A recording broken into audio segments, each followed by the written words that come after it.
crack of the rifle echoed across the Wyoming valley, followed by the dull thud of a body hitting the ground. Thomas Henderson lowered his Winchester, smoke still curling from the barrel. The would-be bandit lay motionless in the dirt road, blood spreading across his tattered Confederate coat. "You didn't have to kill him, Pa," Victoria Henderson said quietly, her knuckles white on the reins of their wagon. Thomas, a weathered man of 45 with a face like tanned leather and eyes that had seen too much death, reloaded his rifle with practiced efficiency. "3 men trying to rob our wagon, 1 down, 2 running. I'd call that mercy." His voice was flat, emotionless. "This is the 3rd one this year." Victoria's gaze swept across the vast, unforgiving landscape of the Wyoming Territory, 1875. Rolling hills covered with sagebrush stretched toward distant mountains, beautiful and merciless. This was supposed to be their promised land. But 3 years after settling, it still felt like hostile territory.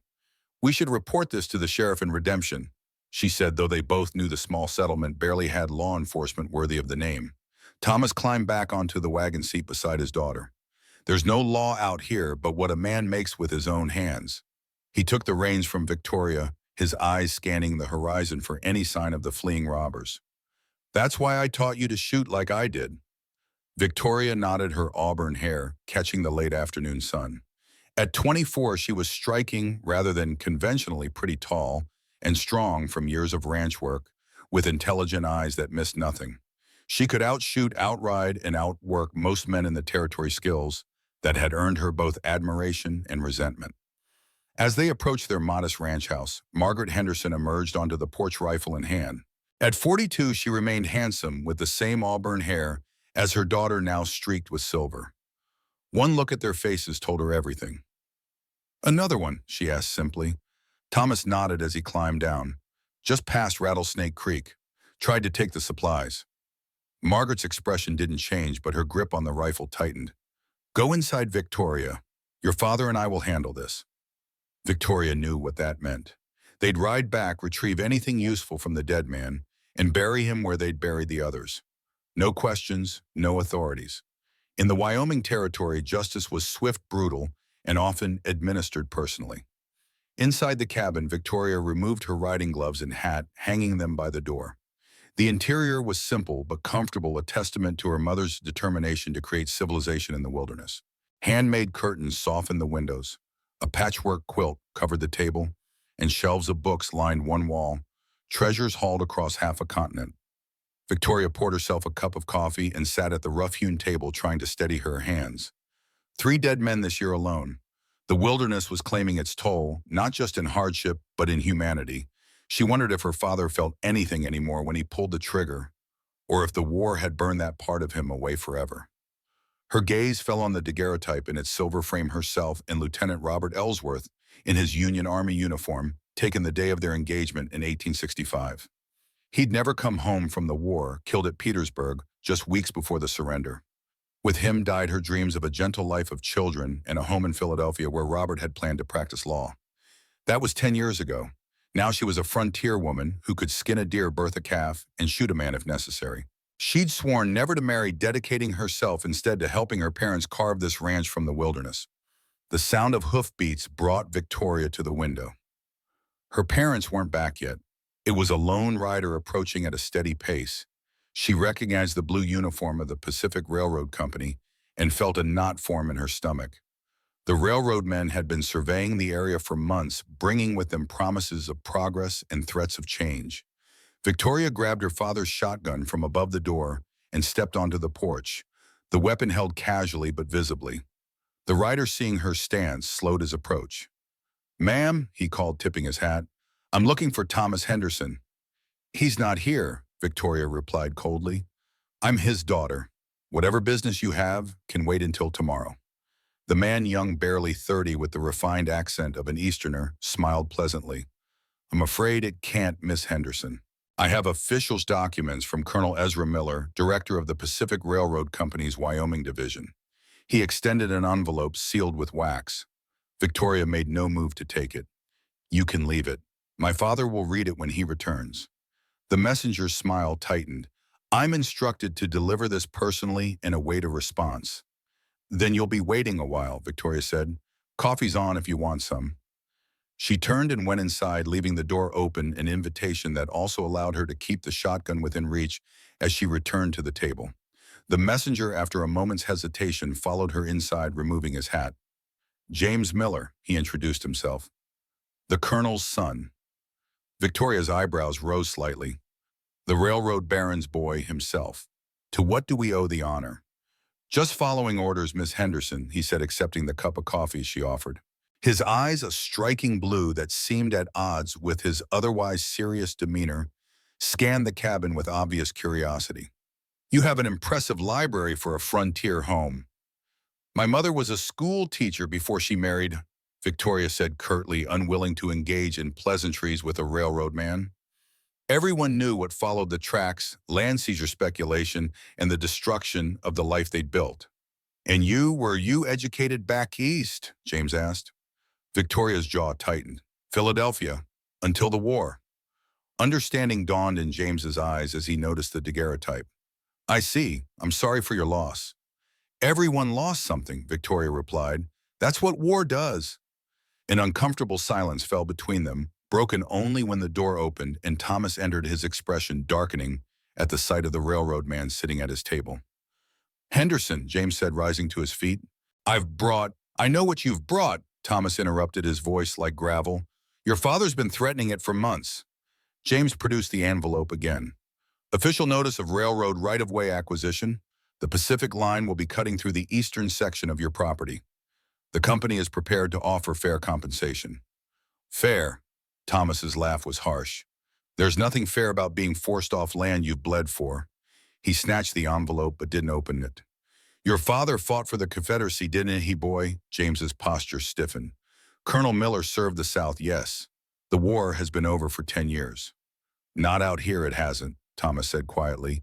Out here, it's still about who has the power to take what they want. He tossed the envelope onto the table.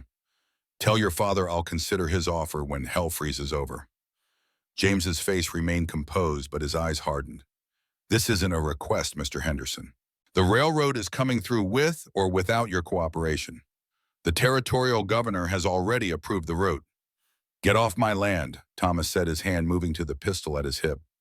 James held his gaze for a long moment before nodding slightly. I'll tell the colonel you received the notice. He placed his hat back on his head and moved to the door, pausing to address Victoria. Miss Henderson, it was a pleasure. I hope we can resolve this amicably. After he was gone, Thomas slumped into a chair, suddenly looking every one of his years. They're coming for the land, Vicky, just like I said they would. Margaret entered, her face grim. She'd clearly heard everything. How much time do we have? Thomas tore open the envelope, scanning the legal document inside it. They start surveying in a week. Construction begins in 3 months. He looked up, his eyes hollow. They're offering $200 for 5 acres of our best grazing land. That's robbery, Victoria said. That's progress, Margaret replied bitterly. What are we going to do, Thomas? Before he could answer, another horse approached. This time it was Charlotte Williams, their 18-year-old neighbor, riding bareback on her dappled mare.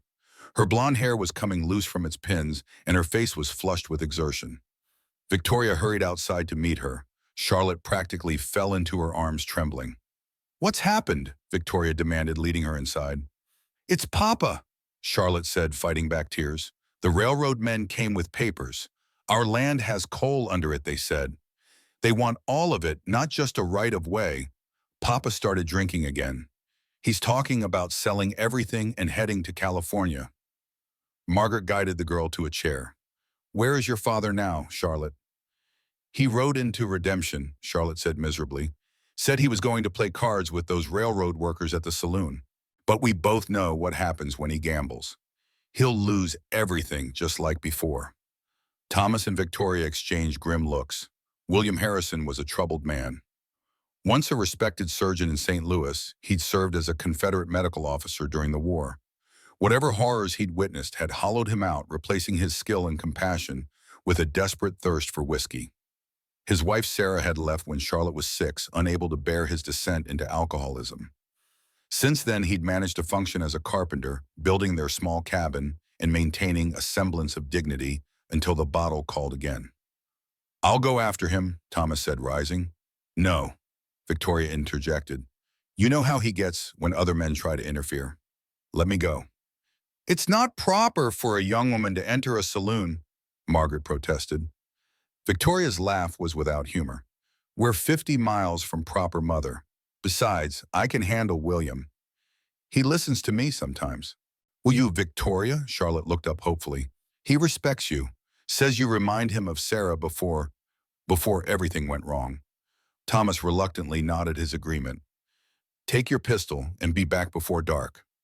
Victoria grabbed her coat and gun belt, buckling it around her waist. As she stepped outside, Thomas followed her to the porch. Be careful in town, he warned. Miller's men are everywhere these days. I'll be fine, Pa, she assured him, mounting her horse. I'll bring Dr. Harrison home before he does something he'll regret. As Victoria rode away, she caught sight of James Miller's horse tracks heading toward Redemption. The railroad man's visit had left her uneasy. There was something in his manner, a conflict behind those blue eyes that suggested he wasn't entirely comfortable with his father's methods, and that cryptic mention of Thomas's war record. What did Colonel Miller know that she didn't? The ride to Redemption gave Victoria time to think. Her father never spoke about his time as a prisoner of war. She knew he'd been captured at Chancellorsville in '63 and released 3 months later in a prisoner exchange, but the details remained a mystery. Whatever had happened in that Confederate prison camp had left scars deeper than any physical wound. The sun was low in the western sky when Victoria reached the outskirts of Redemption. The town had grown considerably since the railroad surveyors arrived, sprouting new buildings and attracting fortune seekers of all kinds. Most were honest folk looking for a fresh start, but others, gamblers, swindlers, and opportunists, had come to prey on the wave of prosperity that followed the rails. Victoria passed the newly constructed Pacific Railroad office, a 2-story brick building that dwarfed the wooden structures around it. A sign in the window announced, "Land acquisitions, fair prices paid." She snorted at the irony. There was nothing fair about what was happening to families like hers and the Harrisons. As she rode down the main street, Victoria noticed a group of men gathered outside Donovan's saloon. Their hushed conversation ceased as she approached, and several touched their hats in grudging respect. She recognized a few as local ranchers and miners who'd lost land to the railroad. Their expressions were a mixture of sympathy and resignation, the look of men who'd already surrendered to the inevitable. Victoria dismounted outside the saloon, tying her horse to the hitching post. The familiar sounds of a piano, raucous laughter, and the clink of glasses spilled out into the street. She straightened her shoulders, checked her pistol, and pushed through the bat-wing doors. The stale air inside hit her like a physical force. Tobacco smoke spilled whiskey and unwashed bodies. The crowded room fell silent for a moment as heads turned toward her, then resumed its noisy commerce with added murmurs of surprise and speculation.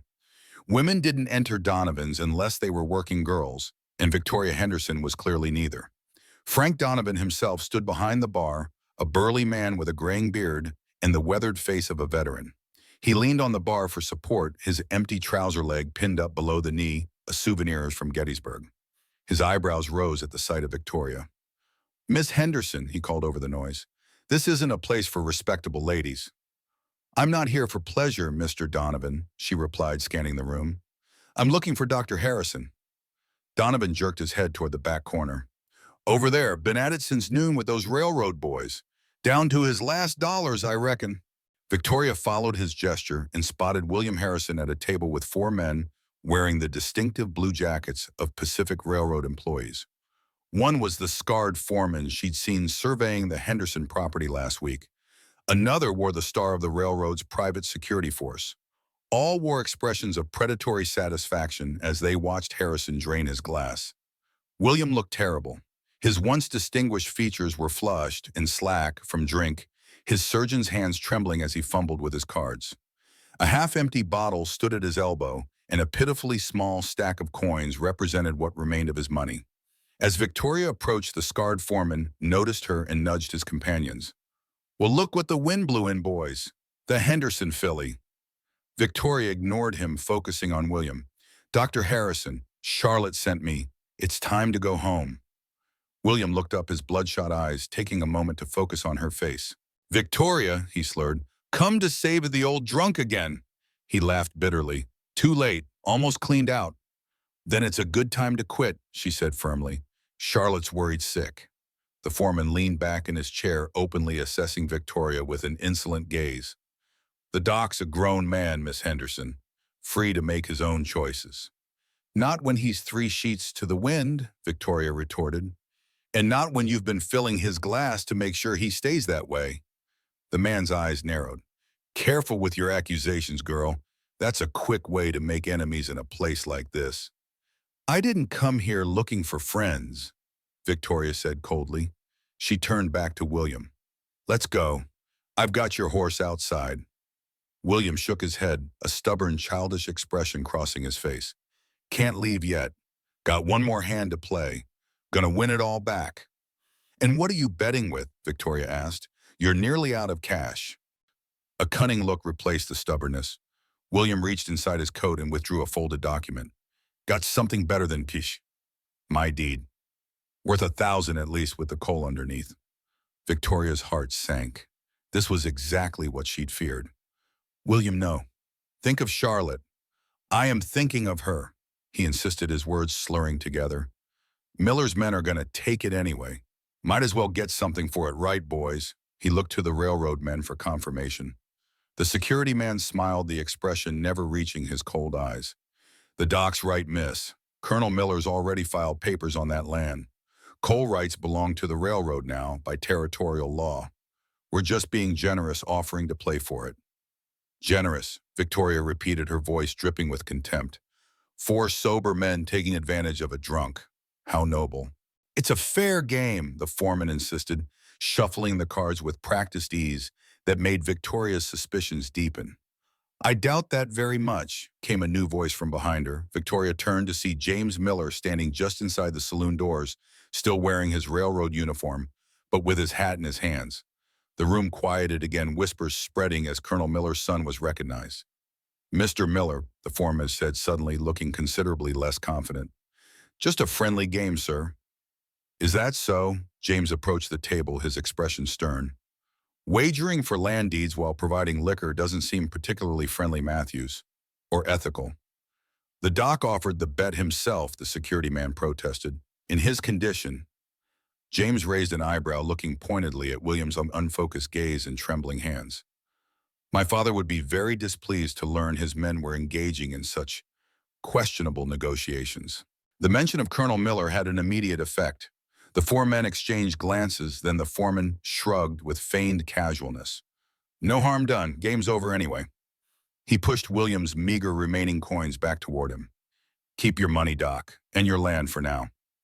Victoria watched in surprise as the railroad men gathered their winnings and retreated to another table, casting resentful glances back at James. She hadn't expected Miller's son to intervene, especially not against his father's employees. Thank you, she said cautiously, helping William to his feet. Though I confess I'm confused by your assistance. James's expression was unreadable. Despite what you may think, Miss Henderson, the Pacific Railroad doesn't condone swindling local landowners. No, Victoria replied dryly, just forcing them off their land through other means. A flash of something frustration crossed James's face, but before he could respond, the saloon doors burst open again. Colonel Ezra Miller himself stood framed in the doorway, flanked by 2 armed men. The room fell completely silent. The colonel cut an imposing figure in his tailored black suit and silver brocade waistcoat, his iron gray hair and beard immaculately groomed. But it was his eyes that commanded attention, pale, calculating, and utterly devoid of warmth. They swept the room like searchlights before settling on his son. James, he said, his cultured voice carrying easily in the silence. I've been looking for you. Father, James acknowledged, his posture straightening instinctively. I was just interfering in company business, from what I hear, Miller interrupted, striding forward. His gaze shifted to Victoria, then to the swaying William. Miss Henderson, Dr. Harrison, what an unexpected gathering. Your men were trying to cheat Dr. Harrison out of his property, Victoria said bluntly. Miller's thin smile never reached his eyes. A bold accusation, young lady. My employees were simply engaged in a private game of cards, as I understand it. A rigged game, Victoria insisted. A claim that would be difficult to prove, Miller replied smoothly, and quite irrelevant as the Williams property has already been legally claimed under the Territorial Mineral Rights Statute. He turned to William. You received our notice last week, Doctor. The deed is merely a formality at this point. William seemed to sober slightly in the colonel's presence. You can't just take a man's land, he protested weakly. I'm not taking it, Dr. Harrison. I'm purchasing it at a fair market value. Miller withdrew an envelope from his coat. $500 for the entire parcel. Quite generous considering your circumstances. Victoria stepped forward. That land is worth 10 times that amount, especially with coal deposits. Miller regarded her with the mild irritation one might show a buzzing insect. The price is non-negotiable, Miss Henderson, and frankly, none of your concern. He extended the envelope to William. Consider it a final offer, Doctor. The alternative is a lengthy legal battle you cannot afford and cannot win. William stared at the envelope, swaying slightly on his feet. Victoria could see the defeat in his eyes, the resignation of a man who'd lost too many battles already. Don't do it, William, she urged. Think of Charlotte. At his daughter's name, William's expression crumpled. What choice do I have? Miller's right, I can't fight the railroad. We'd end up with nothing. A sensible assessment. Miller nodded approvingly. Sign the papers, take the money, and give your daughter a fresh start somewhere else. California, perhaps. Victoria watched helplessly as William reached for the envelope. But before his fingers could close around it, James Miller stepped between them. Father, he said quietly, this isn't right. Colonel Miller's expression hardened. Stand aside, James. This is business. It's theft, James replied, his voice low but firm.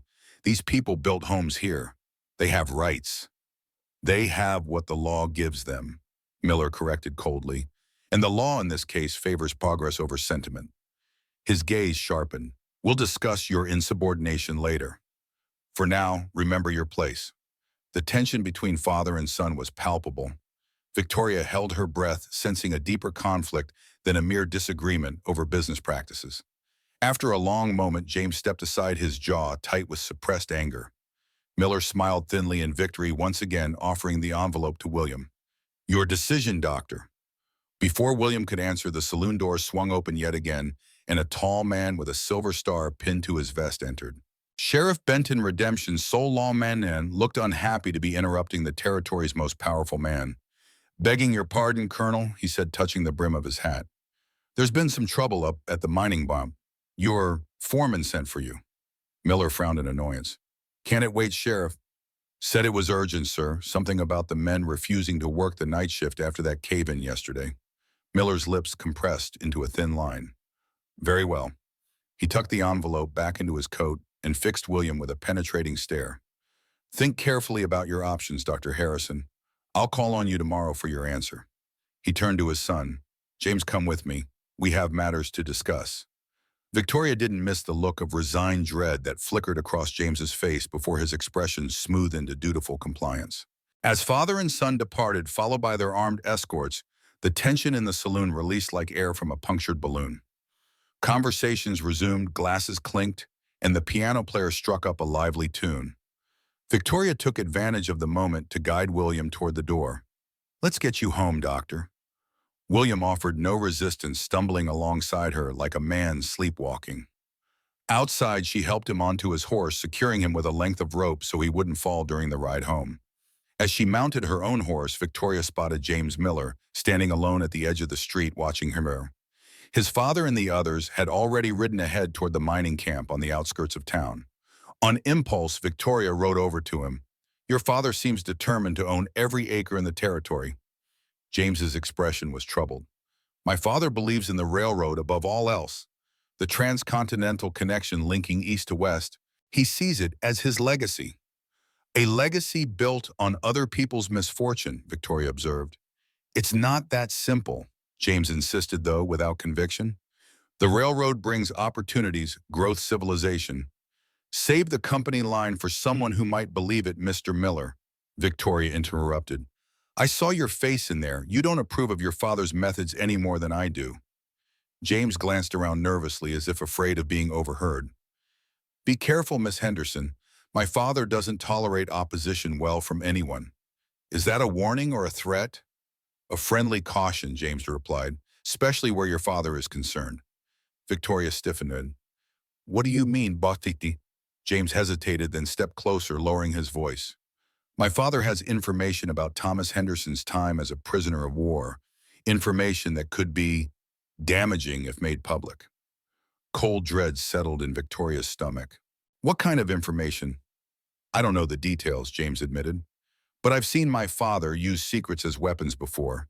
He'll use whatever leverage he has to get what he wants. And what is it you want, Mr. Miller? Victoria asked, studying his face. Why tell me this? James met her gaze directly for the first time. I believe in the railroad, Miss Henderson, but not at any cost, not like this. He stepped back, glancing toward the mining camp where his father had disappeared. I should go. He'll be looking for me. As he turned away, Victoria called after him. Why did your father become so angry when you interfered? It seemed personal. James paused, looking back with a bitter smile that transformed his handsome features. Because he expects absolute loyalty, Miss Henderson, especially from his son. He touched his hat in farewell. Good evening, and do speak with your father. Soon.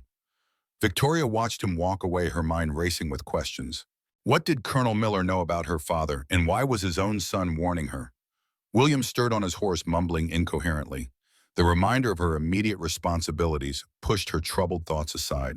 She needed to get Dr. Harrison home to Charlotte, who would be sick with worry by now.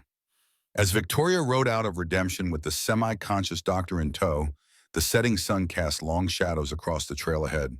She couldn't shake the feeling that dark forces were gathering around them. All her family, the Harrisons, perhaps even James Miller himself. Whatever storm was coming, it would break over all their heads soon enough. And when it did, Victoria feared that none of them would emerge unscathed. Victoria returned to the Henderson ranch well after nightfall, her mind churning with James Miller's warning.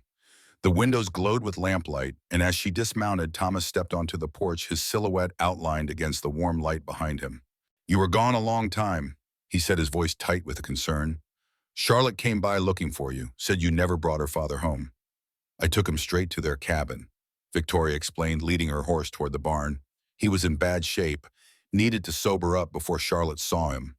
Thomas followed her into the barn, taking the saddle as she removed it from her horse. Did Miller's men give you any trouble? Victoria hesitated, unsure how much to reveal. Colonel Miller himself was there. He's trying to force William to sell his land for a fraction of its worth. Thomas's face hardened in the lantern light. Sounds like Miller. Man's been buying up half the territory one way or another. He hung the saddle on its rack with more force than necessary. Did Harrison sign anything? No, the sheriff interrupted with news of trouble at the mining camp. Victoria brushed down her horse, gathering her courage. Pa, there is something I need to ask you. Thomas stiffened as if sensing what was coming. What is it? James Miller warned me that his father has information about you. From the war. From when you were a prisoner. Victoria turned to face him directly. What happened at Chancellorsville, Pa? What does Miller know that could hurt you? The color drained from Thomas's weathered face. He looked suddenly older, the lines around his eyes deepening. James Miller said that, those exact words, Victoria nodded. He seemed concerned, said his father uses secrets as weapons. Thomas was silent for a long moment, his gaze fixed on some distant point beyond the barn walls. When he finally spoke, his voice was hollow. Not here. Your mother can't hear this. He led her deeper into the barn to the small workshop area where he repaired tack and tools. A kerosene lamp hung from a beam, casting long shadows across the rough wooden walls. Thomas closed the door behind them and sank onto a bench, running a hand over his face. I never wanted you to know this, Vicky. Never wanted anyone to know. He took a deep breath. But if Miller's threatening to use it against us, you need to understand what we're dealing with. Victoria sat across from him, her heart pounding. Whatever her father was about to reveal, she sensed it would change everything. I was captured at Chancellorsville in '63, like you know. Thomas began, his voice flat and distant. Me and 16 other men from my unit. The Rebs took us to a holding camp near Richmond. Conditions were brutal, men dying of dysentery, starvation. I watched half my unit waste away in 2 months. He paused, staring at his hands as if seeing them covered in something only he could perceive. There was a Confederate officer, a doctor studying battlefield wounds. He offered me a deal. Help him with his research, provide information about Union troop movements I'd seen before capture, and he'd arrange my release in a prisoner exchange. What kind of research? Victoria asked, though a cold dread was already forming in her stomach. Thomas's eyes clouded with remembered horror. the kind no decent doctor would conduct.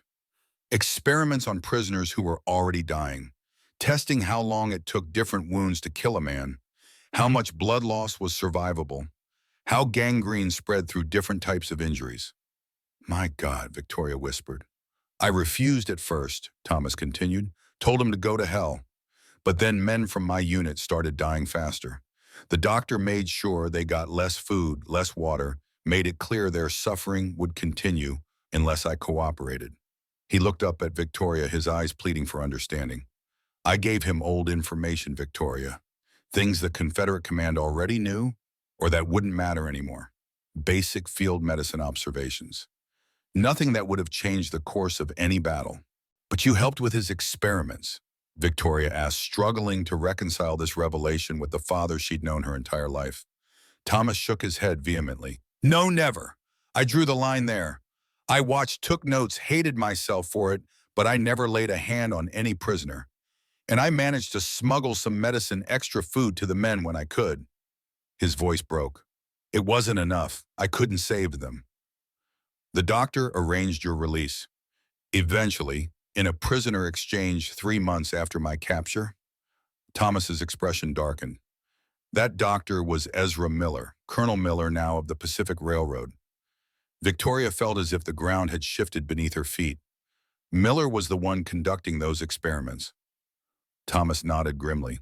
He was already a monster before the war gave him permission to indulge his worst instincts.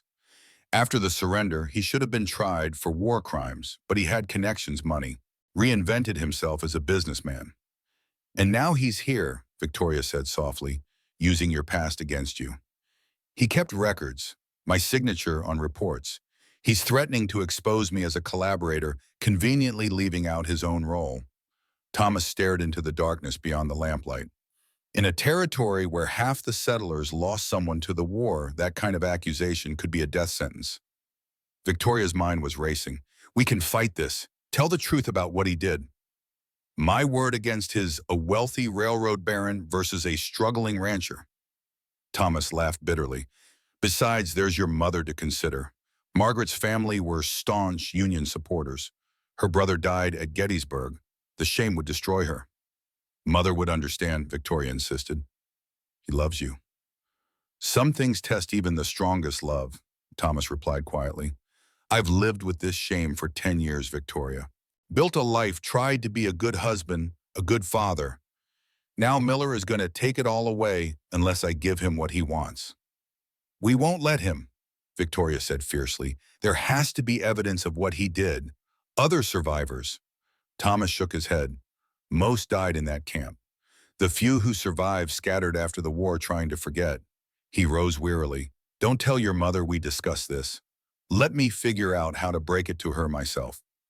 As he walked back toward the house, shoulders bowed under the weight of his revelation, Victoria remained in the barn, her mind churning with this new terrible knowledge. The Thomas Henderson she knew was a hard man, but a just one. To imagine him forced into collaboration, watching atrocities he was powerless to stop, made Miller's casual cruelty all the more monstrous. One thing was certain, she would not stand by while Miller destroyed her family with his threats. There had to be a way to fight back to expose the true villain in this story. The following morning, Victoria rode to the Williams cabin to check on Charlotte and her father. The modest structure stood in a small clearing beside a stream, smoke rising from its chimney. Charlotte was in the garden, kneeling among rows of vegetables, her blonde hair tied back with a faded ribbon. She looked up at the sound of approaching hoofbeats, shading her eyes against the morning sun. Relief washed over her face when she recognized Victoria. Thank God you're here, she said, rising to her feet and brushing dirt from her apron. Papa's been talking strange all morning. About Mama, about the war, things that don't make sense. Victoria dismounted, tying her horse to the hitching post. Is he still drinking? Charlotte shook her head. No, that's what's odd. He's stone sober, but he's acting different. Come see. She led Victoria into the cabin. The interior was neat but sparse, a table, a few chairs, a small stove. William Harrison sat by the window, methodically cleaning what looked like surgical instruments, arranging them on a cloth with precise movements. Dr. Harrison, Victoria approached cautiously. William looked up, and Victoria was struck by the clarity in his eyes, so different from the unfocused gaze of the man she'd brought home last night. "Victoria," he said, his voice steady, "I've been expecting you. We need to talk." Charlotte hovered anxiously nearby. "He's been like this since dawn. Found him unpacking those old instruments from a trunk I didn't even know he had." William gestured to a chair. "Sit, please, both of you." He set down the scalpel he'd been polishing and folded his hands on the table. "I owe you an explanation, Charlotte, and an apology that's long overdue." Charlotte exchanged a confused glance with Victoria before sitting down. "Papa, what's going on?" "I've been a coward," William said simply, "hiding in a bottle for years while that man built his empire on blood and lies. Not anymore." He looked directly at Victoria. "Miller was at my door at sunrise, offered 500 for the land, threatened legal action if I refused." Victoria tensed. "What did you tell him?" "To go to hell." A ghost of a smile touched William's lips. "Seems I've rediscovered my backbone, albeit belatedly." "Papa, you can't fight the railroad," Charlotte protested. "They'll take everything." "They'll try," William agreed. "But I know things about Ezra Miller, things he doesn't realize I remember." He turned back to Victoria. "Your father was at Chancellorsville, wasn't he? A prisoner?" Victoria nodded, surprised. "How did you know?" "Because I was there too." William's eyes darkened with memory. "Not as a prisoner, as a Confederate surgeon. I assisted Miller occasionally before I realized what he was really doing." He looked down at his hands. By then it was too late to stop him. He had the ear of Richmond's command protection from high places. Victoria leaned forward, hope kindling. "You were a witness to Miller's experiments." "More than that." William reached beneath the table and withdrew a small, worn leather journal. "I kept records of my own. Insurance, though I was too much of a coward to use it after the war. Too afraid of being implicated myself." "That journal, it has evidence against Miller?" Victoria asked, her heart racing. William nodded. "Names, dates, procedures. My own observations separate from the official reports he forced your father to help with." He pushed the journal toward Victoria. "There's more. About Sarah, Charlotte's mother." Charlotte went very still. "What about Mama?" William's face contorted with old pain. "She didn't leave us willingly, Charlotte. She was a nurse in the Confederate Medical Corps. After the war, she discovered some of Miller's papers among my things, realized the extent of what he'd done." "What happened to her?" Charlotte whispered, her face pale. "She confronted Miller, threatened to expose him. He was already rebuilding his reputation, establishing his business interests." William's voice broke. "He gave her a choice: disappear, or he'd ensure that both of us, you and I, would meet with unfortunate accidents." Charlotte's hands flew to her mouth, tears welling in her eyes. "All this time I thought she abandoned us." "She sacrificed herself to protect us," William said softly. "I didn't know the truth until years later, when a former colleague wrote to me. By then I was already lost to the bottle, too broken to do anything about it." Victoria's mind was reeling with these revelations. "Does Miller know you have this evidence?" William shook his head. "If he did, I'd already be dead. He believes me to be a broken-down drunk, no threat to him." His eyes hardened. "He's mistaken." A plan was already forming in Victoria's mind. These journals, combined with what my father knows, could be enough to expose Miller for what he truly is. "It won't be that simple," William cautioned. "Miller has powerful friends connections back east, and he keeps his own detailed records of everything, including evidence that could implicate your father as a collaborator." "Then we need those records too," Victoria said decisively. "Where would he keep them?" "His office, most likely. He always was fastidious about his documentation." William's expression grew concerned. "Victoria, what are you thinking?" "I'm thinking it's time someone stood up to Ezra Miller," she replied, her jaw set with determination. "Before he destroys more lives." Charlotte, who had been silent, absorbing the truth about her mother, suddenly looked up. "I want to help. If what you're saying about Mama is true, I owe it to her memory." "It's dangerous, Charlotte," Victoria warned. "I don't care," the younger woman replied, a new resolve hardening her delicate features. "He took my mother from me, made me believe she didn't love me enough to stay. I want him to pay for that." William studied his daughter with a mixture of pride and fear. "We'd need allies. Miller's men are everywhere in redemption." "What about James Miller?" Victoria suggested. He warned me about his father. He doesn't seem comfortable with the colonel's methods. The son, William looked skeptical. Can we trust him?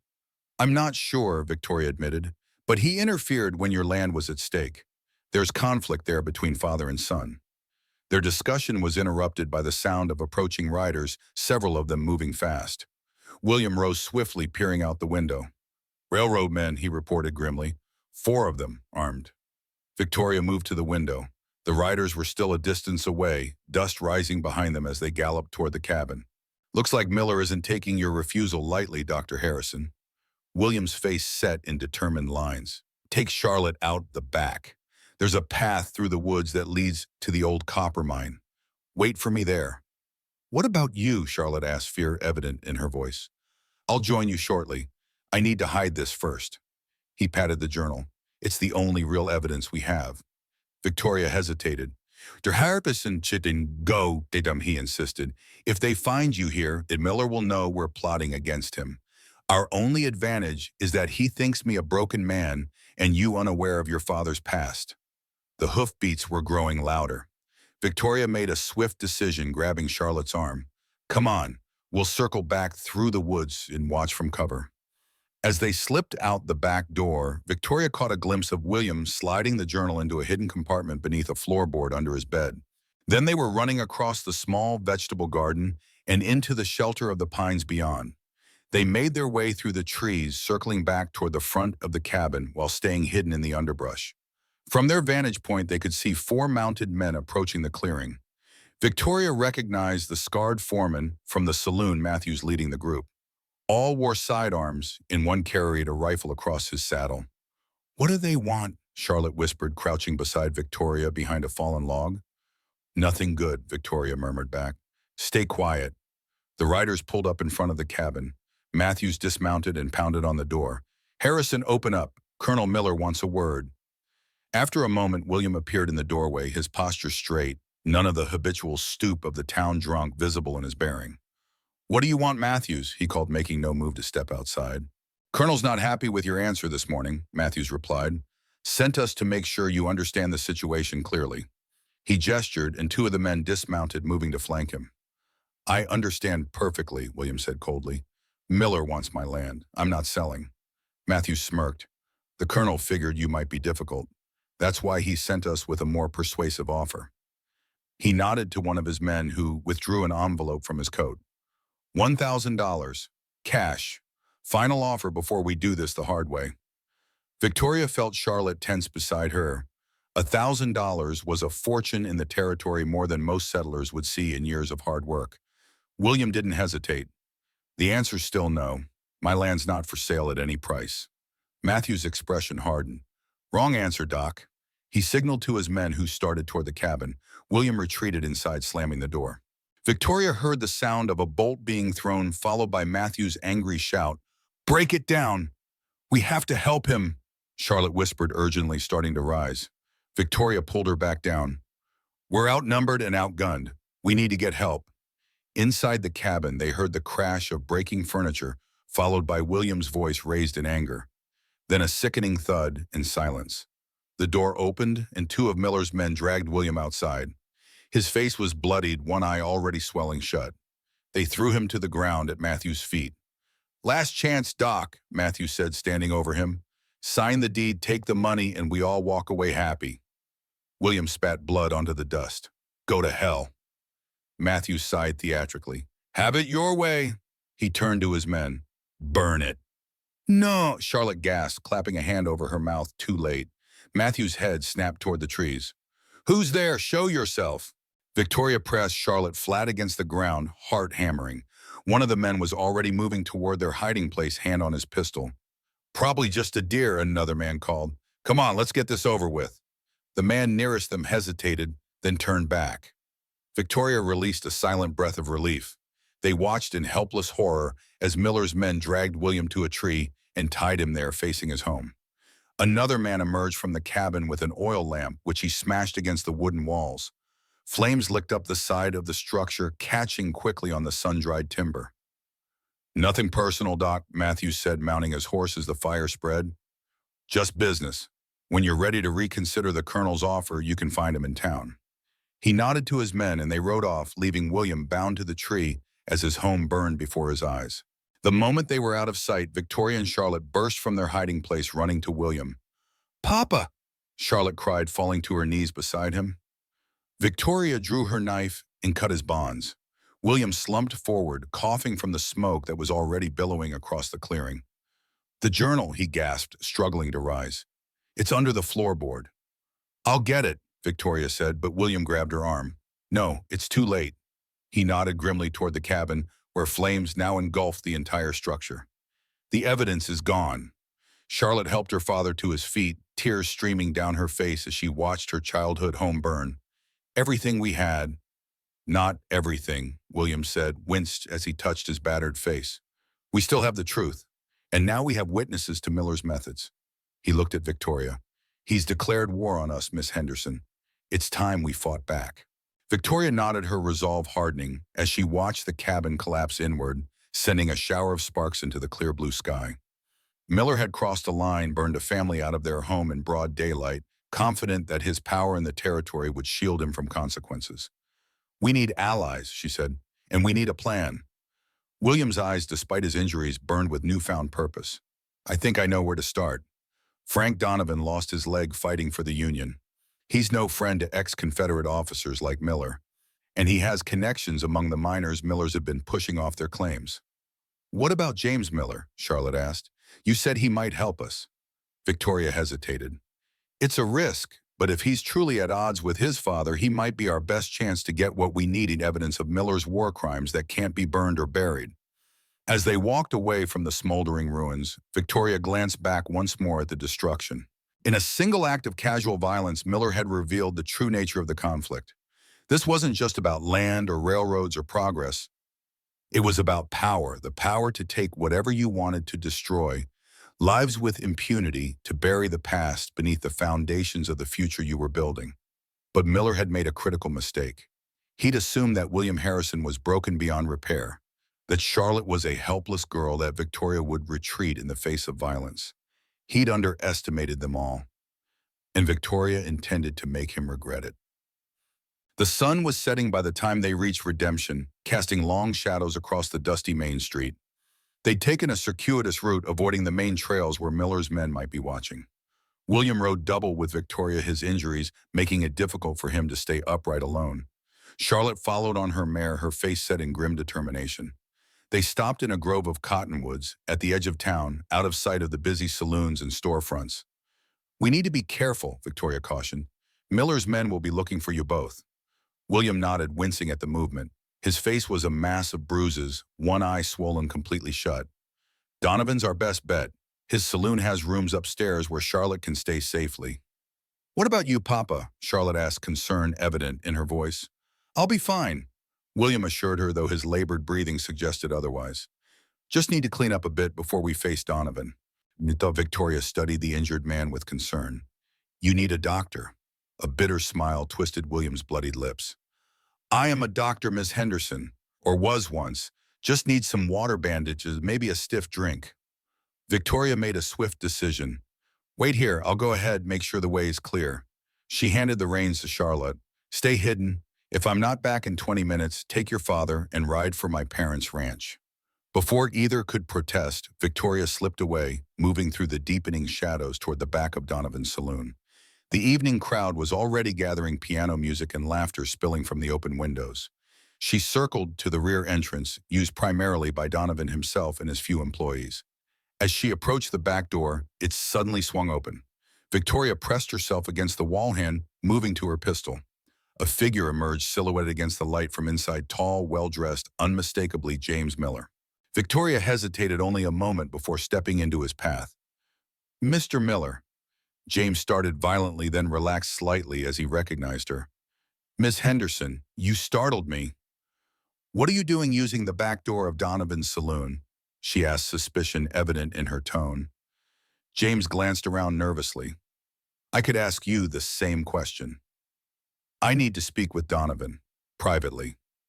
"As did I." James studied her face in the fading light. "You look troubled. Has something happened?" Victoria weighed her options swiftly. James had helped before, but could she truly trust him? His father's son. Your father's men burned down the Harrison cabin today, she said bluntly, watching his reaction. Beat Dr. Harrison when he refused to sell his land. Shock and dismay crossed James's features. My God, is he? He's alive, injured, hiding with Charlotte outside town. Victoria's hand remained near her pistol. Did you know Boom. No, James said firmly. I've been in meetings all day with the surveyors. I had no idea. His expression hardened. Though I can't say I'm surprised. My father doesn't tolerate obstacles. William Harrison is more than an obstacle, Victoria said coldly. He's a man whose home and livelihood were just destroyed on your father's orders. James flinched at her tone. I understand your anger, Miss Henderson, but please believe me when I say I had no part in this. He hesitated, then added quietly, in fact, I was just speaking with Donovan about similar concerns. Victoria raised an eyebrow. What concerns? James glanced around again, then stepped closer. My father's methods have become increasingly ruthless. The miners at the northern camp were forced off their claims at gunpoint yesterday. 3 men were shot when they resisted. And you're developing a conscience? Victoria asked skeptically. I've always had a conscience, Miss Henderson, James replied, a flash of anger in his eyes. It's why I warned you about your father's situation. Why I'm here now trying to find allies who might stand against what's happening. Victoria studied him, searching for deception and finding only troubled sincerity. Why would you turn against your own father? Your own interests? James was silent for a long moment. When he spoke, his voice was low and pained. When I was 12, my mother killed herself. The official story was that she'd been unwell depressed, but I found her journal afterward. She knew what my father had done during the war, the experiments, the deaths. She couldn't live with being married to such a man. He met Victoria's gaze directly. I've spent 15 years trying to convince myself she was wrong about him. I can't do it anymore. The raw pain in his voice was too genuine to be feigned. Victoria made her decision. Dr. Harrison needs medical attention and a safe place to hide. Charlotte, too. Can you help us? Relief washed over James's face. Yes, Donovan has agreed to shelter anyone standing against my father.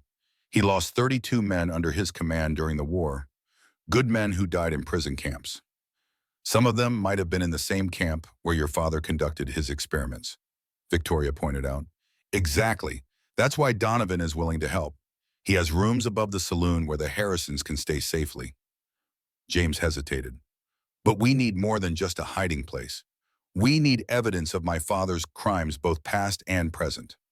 Dr. Harrison had a journal documenting your father's wartime activities, Victoria said. It was destroyed in the fire. James's expression fell, then brightened slightly.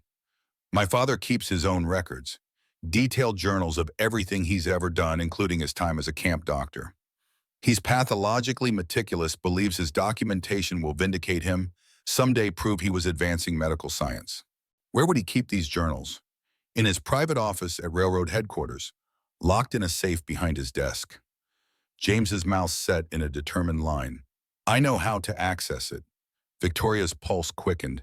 You'd help us steal your father's journals. Not steal, reclaim. Those documents record crimes against humanity. They don't belong hidden in my father's safe. They belong in the hands of justice. James straightened his shoulders. I'll help you get them. Tonight, if possible. Before my father realizes I've turned against him. Victoria hesitated only briefly. Let me bring the Harrisons to safety first. Then we can discuss the details. James nodded. I'll speak with Donovan, make sure everything is prepared. Meet me back here in an hour. As he turned to re-enter the saloon, Victoria called after him. Why are you really doing this, Mr. Miller? It can't just be conscience. James looked back, his expression grave in the gathering darkness. My father believes the future belongs to men like him, men willing to build their empires on the bones of others. I need to believe in a different kind of future. He gave a slight bitter smile. Perhaps this is my attempt to ensure my mother didn't die in vain. With that, he disappeared inside, leaving Victoria standing alone in the shadows, weighing the risk of trusting Ezra Miller's son against the desperate need for allies in the fight ahead. Whatever James Miller's true motivations, she had little choice now but to accept his help. The stakes were too high, the enemy too powerful to face alone. Victoria turned and slipped back into the darkness, hurrying to bring William and Charlotte to their unlikely sanctuary. Behind her, the lights of redemption blazed against the night sky, a deceptive promise of civilization in a land where justice still came from the barrel of a gun. An hour later, Victoria returned to the back of Donovan's saloon. William and Charlotte were safely settled in a small room above the saloon, the doctor's wounds cleaned and bandaged by Donovan himself, who had learned field medicine during the war. The saloon keeper had been grimly sympathetic when told of Miller's actions, muttering darkly about war criminals hiding behind money and power. Victoria found James Miller waiting in the shadows, his tall figure barely visible against the dark wall of the building. He straightened as she approached. "The Harrisons are settled," she informed him. "Donovan's given them a room at the back, away from the windows." James nodded. "Good. My father's men have been asking questions around town. They're looking for Dr. Harrison." "What are they saying happened?" "That Harrison burned down his own cabin in a drunken accident." James's mouth twisted bitterly. "My father's already spreading the story that the doctor's become dangerously unstable, a threat to himself and his daughter." Victoria's hands clenched into fists. "And people believe that." "Many do. My father is a respected businessman now, not a camp doctor with blood on his hands." James glanced toward the brightly lit main street. "Others have their doubts, especially those who've dealt with him directly. The miners, small ranchers who've lost land. Not enough to stand against him openly," Victoria observed. "Not yet. But if we can obtain evidence of his crimes, both past and present, that might change." James lowered his voice. "I've been making inquiries. The territorial marshal is due in redemption in 3 days. If we can get solid proof into his hands." Hope stirred in Victoria's chest. "Your father's journals would do it." "They would. He documented everything during the war, test subjects, procedures, results." James swallowed hard. "It's horrific reading, but irrefutable evidence of war crimes." "Where does he keep them?"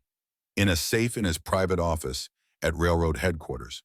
James gestured toward the imposing brick building at the end of the street. "Second floor corner room. The safe is behind a painting of Antietam." Victoria considered this. "Is it guarded?" 2 men at the main entrance at all hours. A night watchman patrols the building every half hour." James withdrew a small brass key from his waistcoat. "I have a key to the side entrance. As his son, I'm expected to keep regular hours at headquarters." "When is the building emptiest?" "After midnight. My father usually returns to his private residence by 11. Only the guards and watchmen remain." Victoria nodded decisively. "Tonight, then. The sooner we have the evidence, the safer we all are."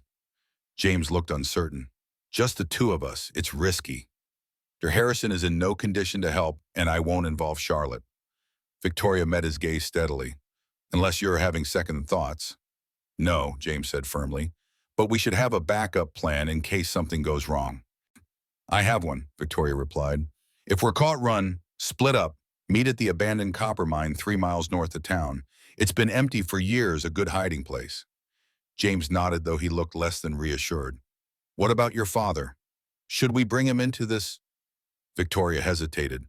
Thomas Henderson was a skilled fighter, steady under pressure, but involving him meant risking exposure of his past, the very thing they were trying to prevent. "Not yet," she decided.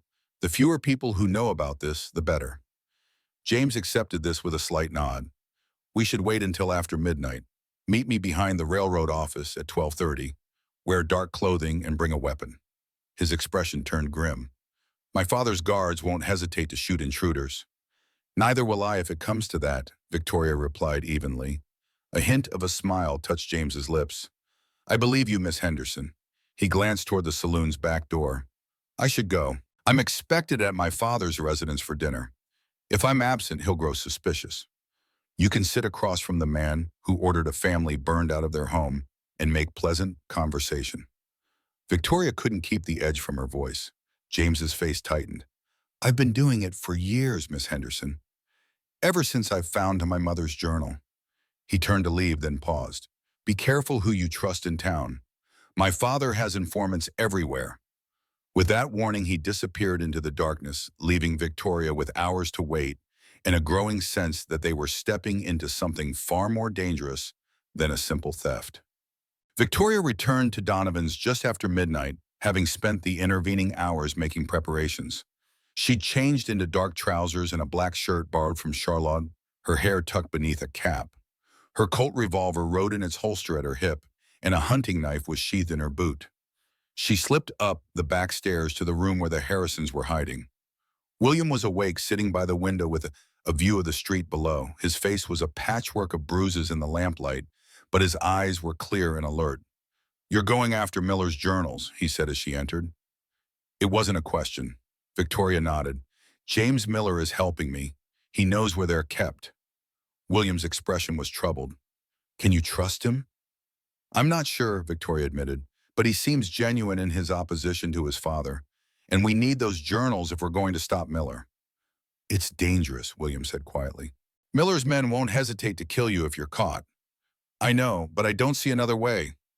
William was silent for a moment, then reached beneath his bandaged ribs and withdrew a small object, a Derringer pistol barely larger than his palm. "Take this," he said, offering it to her. "Hide it somewhere they won't search. It might save your life if things go wrong." Victoria accepted the tiny weapon, checking that it was loaded before tucking it into a hidden pocket sewn inside her shirt. "Thank you." "What about your father?" William asked. "Does he know what you're doing?" Victoria shook her head. "I thought it safer not to tell him yet. If something happens to me—" "I understand." William's expression was grim. "Be careful, Victoria. Miller is more dangerous than you know. The things I saw him do during the war." He trailed off, his eyes haunted by memories. "I'll be careful," she promised. "Where's Charlotte?" "Sleeping finally." "Girl's exhausted from everything that's happened." William glanced toward the curtained alcove where his daughter lay. "Don't tell her where you're going. She'd insist on helping, and I can't bear the thought of her in danger too." Victoria nodded, then moved to the door. "If I'm not back by dawn, tell my father everything. He'll know what to do." William's weathered face was solemn in the lamplight. "God go with you, Victoria." Outside, the night was clear and cold stars pricking the vast Wyoming sky.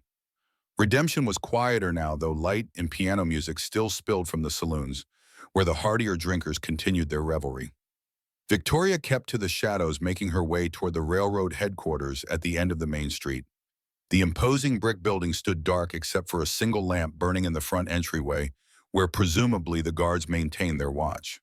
Victoria circled to the rear, where a narrow alley separated the headquarters from a grain storage warehouse. James was already waiting, a dark silhouette against the brick wall. He, too, had dressed for stealth: black coat, dark trousers, a cap pulled low over his eyes. "Any sign of trouble?" Victoria whispered as she approached. James shook his head. "All quiet. The watchman made his rounds 5 minutes ago. We have about 25 minutes before he returns to this section." The guards at the front, playing cards from what I could see through the window. They rarely move from their post unless there's a disturbance. James produced his key. "The side entrance is around the corner. It leads to a service corridor near the stairs." They moved silently to a small door set into the side of the building. James inserted the key, turning it carefully. The lock clicked open and they slipped inside, closing the door behind them. The interior was pitch black. James struck a match, lighting a small stub of candle he withdrew from his pocket. The flickering light revealed a narrow corridor lined with filing cabinets. "This way," he whispered, leading her toward a staircase at the end of the hall. "My father's office is on the second floor. Corner room with the best view of the street." They ascended the stairs, freezing at every creak of the wooden steps. The upper floor was darker than the lower, with only a faint glow from the street lamps outside illuminating their path. James led them to an imposing oak door with a brass nameplate, "Colonel Ezra Miller, Director." The door was locked, but James produced another key. "Being the director's son has its advantages," he murmured as the lock turned smoothly. Inside, Colonel Miller's office reflected the man himself, meticulously organized, imposing, and coldly elegant. A massive desk dominated the space, behind which stood a large Herring and Company safe. "There it is," James said, pointing to the safe. "The journals are inside." Victoria approached the safe, studying it with concern. "Can you open it?" "Yes, I've seen my father do it dozens of times." James set the candle on the desk and moved to a painting on the wall, a grim battlefield scene from the Civil War. He swung it aside to reveal a small, hidden compartment from which he withdrew a key. "Father keeps a duplicate key to the safe," he explained. "He thinks I don't know about it, but I've seen him use it when he's in a hurry." James approached the safe, inserting the key into a nearly invisible keyhole beneath the dial. He turned it firmly and, with a soft click, the safe door swung open. Inside, among stacks of documents and bags of gold coins, sat a row of red leather-bound journals. "These are them," James confirmed, reaching for the volumes. Victoria grabbed as many as she could carry, stuffing them inside her coat. James did the same with the remaining journals. "Is there anything else we need?" Victoria asked, scanning the office. James hesitated, then moved to his father's desk. There might be correspondence about his current land acquisitions, evidence of threats, bribes, illegal seizures. He rifled quickly through the drawers, selecting several documents. These might help build a case about his current activities. Victoria was about to respond when a sound from the hallway froze them, both footsteps approaching the office door. "The watchman," James hissed. "He's early." They doused the candle, immediately plunging the room into darkness. Victoria drew her revolver, moving to the side of the door. James pressed against the wall beside her, the stolen journals clutched to his chest. The footsteps paused outside the door. A key rattled in the lock. Victoria raised her pistol, heart pounding. If the watchman entered and saw them, she'd have to shoot a gunshot that would bring the guards from downstairs running. The door began to open, a sliver of light from the watchman's lamp spilling into the room. In that moment, James stepped forward and spoke in a commanding tone. "That's quite all right, Johnson. I'm just collecting some papers for my father." The door opened wider, revealing a startled older man with a drooping mustache. "Mr. Miller, didn't know you was here, sir. Saw the light earlier and thought—" "Just finishing up," James interrupted smoothly. "You can continue your rounds. I'll lock up when I leave." The watchman hesitated, his gaze moving curiously past James to where Victoria stood in the shadows, her gun now hidden behind her back. "Who's that with you, Mr. Miller?" James's composure never wavered. "This is Miss Henderson. She's assisting me with organizing some of my father's correspondence. The colonel values her discretion." Johnson's eyes narrowed slightly. "At this hour, sir, the railroad business doesn't sleep, Johnson. Neither does my father, as you well know." James withdrew a coin from his pocket and pressed it into the watchman's hand. "Your diligence is appreciated. Perhaps you could check the loading dock. Father mentioned concerns about security there." The bribe and the flattery did their work. Johnson pocketed the coin with a slight smile. "Of course, Mr. Miller. Just doing my job. Good night to you both." The door closed and the watchman's footsteps receded down the hallway. Victoria released a breath she hadn't realized she was holding. "Quick thinking," she whispered. "We're not safe yet," James warned. "Johnson's not a fool. He'll be suspicious enough to mention this to my father tomorrow."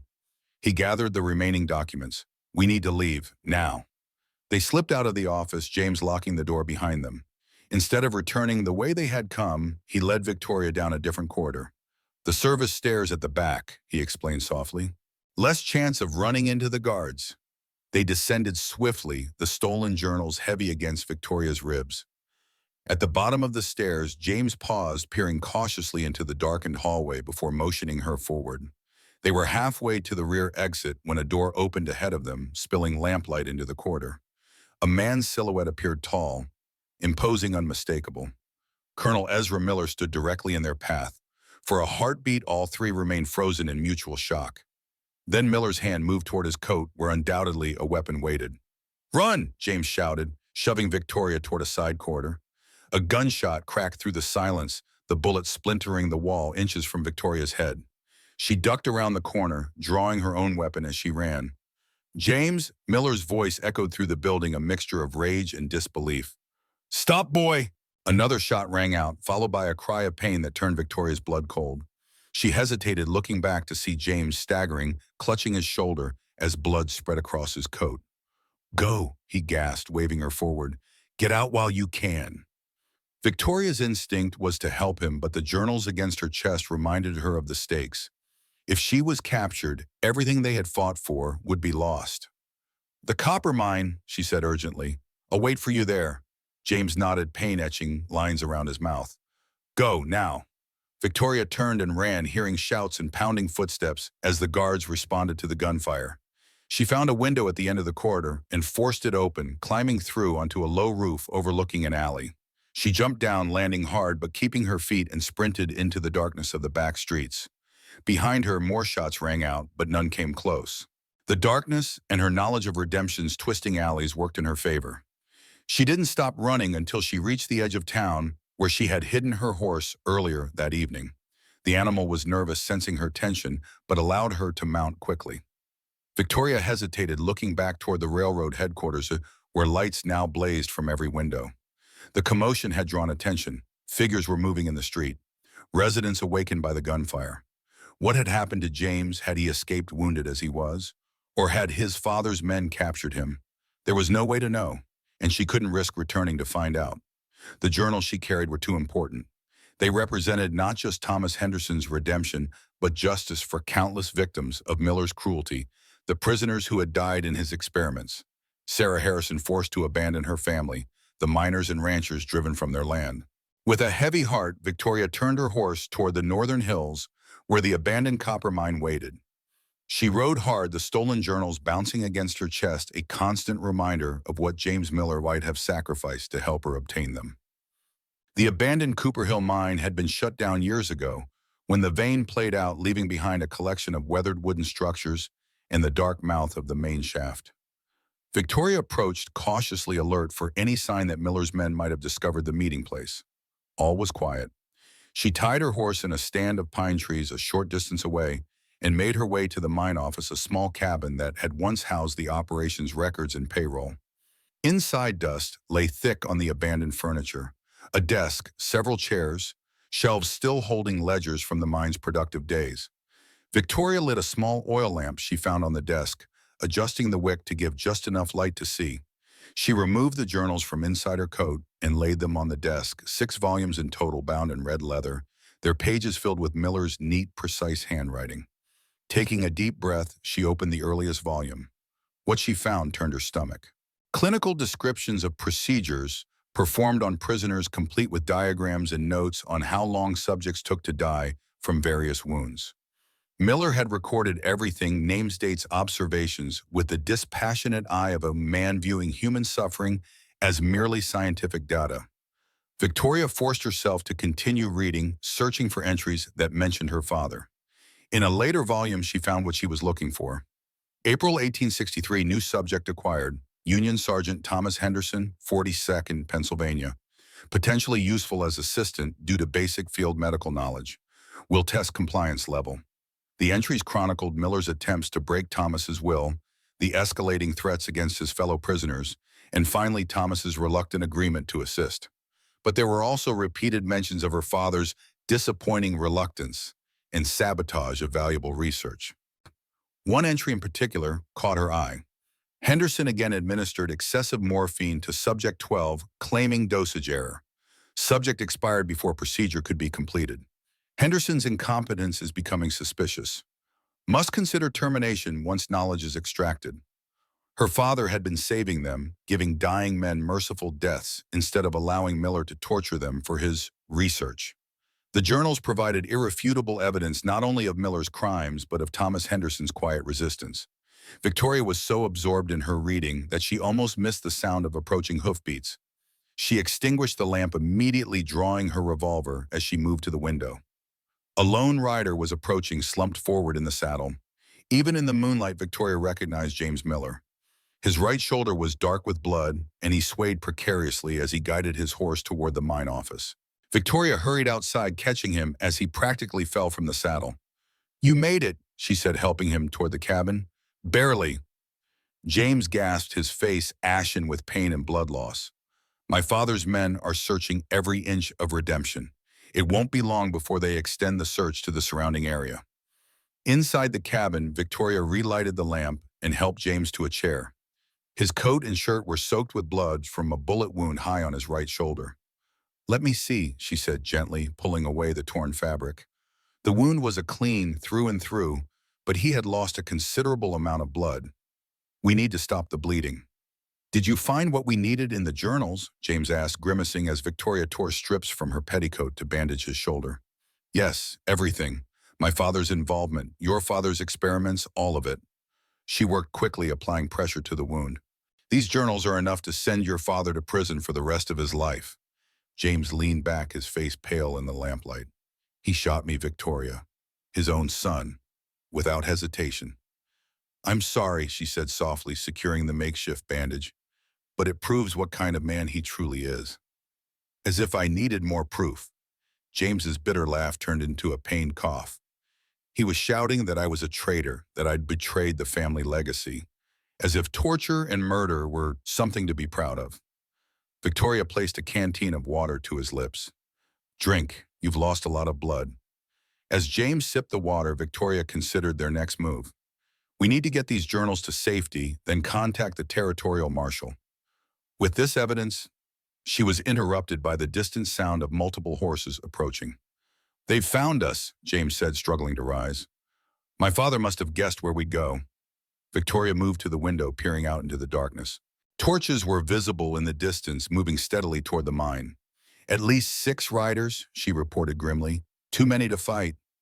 Take the journals and go, James urged. I'll delay them. You can barely stand, Victoria objected. They'll kill you.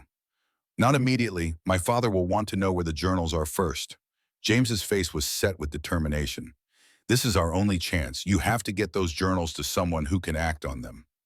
Victoria hesitated, torn between the mission and leaving a wounded man to face Miller's wrath alone. The territorial marshal won't be here for 2 more days, James interrupted. By then my father could have eliminated every piece of evidence and every witness. He gripped her arm with surprising strength. Go to your father, tell him everything. The 2 of you need to take the journals to Sheriff Benton in Laramie. He's not in my father's pocket. The approaching riders were getting closer. Victoria made her swift decision, gathering the journals and stuffing them back inside her coat. I'll come back for you, she promised, with help. James's smile was grim. Just make sure those journals reach the right hands. Make my father answer for what he's done. Victoria squeezed his good shoulder, then slipped out the back of the cabin. Her horse was hidden in the trees, and if she circled wide around the approaching search party, she might reach the Henderson ranch before dawn. As she mounted and prepared to ride, she cast one last look at the mine office where James Miller waited wounded and alone to face his father's men. Thank you, she whispered, though he couldn't hear her. Then she dug her heels into her horse's flanks and galloped into the night, the precious journals safe against her chest and the weight of all they had discovered heavy on her heart. Behind her, the torches converged on the mine office, and moments later she heard shouting Miller's men finding their quarry. She forced herself not to look back, focusing instead on the miles ahead in the desperate race to reach her father before Miller's influence could close around them like a noose. The stolen journals were their only hope, now not just for Thomas Henderson's redemption, but for justice against a man who had built an empire on suffering and blood. Victoria rode harder, urging her horse to greater speed. Dawn was still hours away, and Miller's reach was long. But for the first time since this conflict began, they had something Miller wanted desperately enough to fear, and fear Victoria knew could make even the most powerful men vulnerable. Dawn was breaking when Victoria reached the Henderson ranch, her horse lathered and breathing hard from the long, desperate ride. She'd taken a circuitous route, avoiding the main trails where Miller's men might be watching, adding miles to her journey, but ensuring the precious journals reached safety. As she approached the house, Thomas burst through the door, rifle in hand. He'd clearly been waiting, perhaps all night, for his daughter's return. Victoria, he called, rushing to help her dismount. Thank God. When you didn't come home last night. There's no time, Pa, she interrupted, her voice hoarse with exhaustion. Miller's men are searching everywhere. They could be heading this way now. Thomas took in her appearance, the blood on her clothes, the dark circles under her eyes, the bulging coat that concealed the stolen journals, and his expression hardened. Inside, he said tersely, your mother's prepared food and coffee. Victoria stumbled slightly as she entered the cabin, the night's exertions and lack of sleep catching up with her now that she had reached relative safety. Margaret Henderson rushed forward, her face lined with worry. Victoria, are you hurt? Whose blood is that? Not mine, Victoria assured her, sinking gratefully into a chair at the kitchen table. James Miller's. He was shot. James Miller. Thomas's eyes narrowed. The colonel's son. What have you gotten yourself mixed up in, girl? Victoria took a deep breath, gathering her thoughts. There was no more time for secrets or half-truths. I know about Chancellorsville, Pa. About what Miller forced you to do as a prisoner, about the experiments. Thomas went very still, his gaze shifting briefly to Margaret, who looked confused. How? He asked quietly. Victoria began unbuttoning her coat. Dr. Harrison told me part of it. He was there too as a Confederate surgeon. He witnessed what Miller was doing. She withdrew the red leather journals and placed them on the table. But these tell the whole story. Miller's own records of his war crimes and your resistance. Thomas stared at the journals as if they were venomous snakes, his face ashen. Where did you get those? James Miller helped me steal them from his father's safe last night. That's when he was shot by his own father. Victoria took a sip of the coffee Margaret had placed before her, feeling the warmth spread through her exhausted body. The colonel's men are searching everywhere for us. They captured James at the copper mine. I barely got away. Margaret looked between her husband and daughter, her expression shifting from confusion to dawning comprehension. Thomas? What is she talking about? What happened at Chancellorsville? Thomas sank heavily into a chair, his weathered hands coming to rest on the journals. For a long moment he was silent, gathering courage for a confession, long overdue.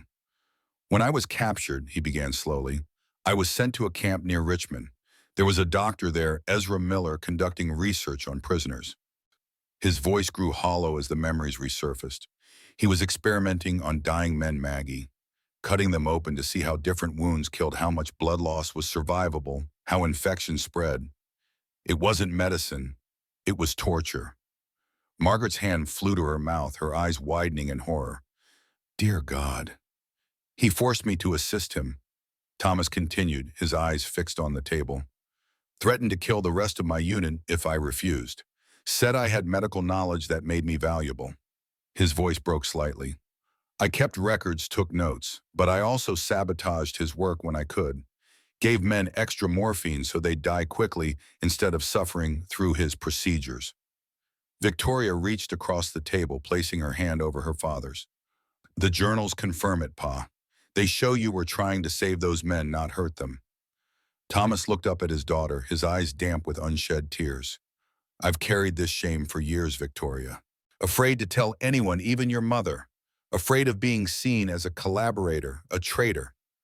Margaret moved to her husband's side, her arm going around his shoulders.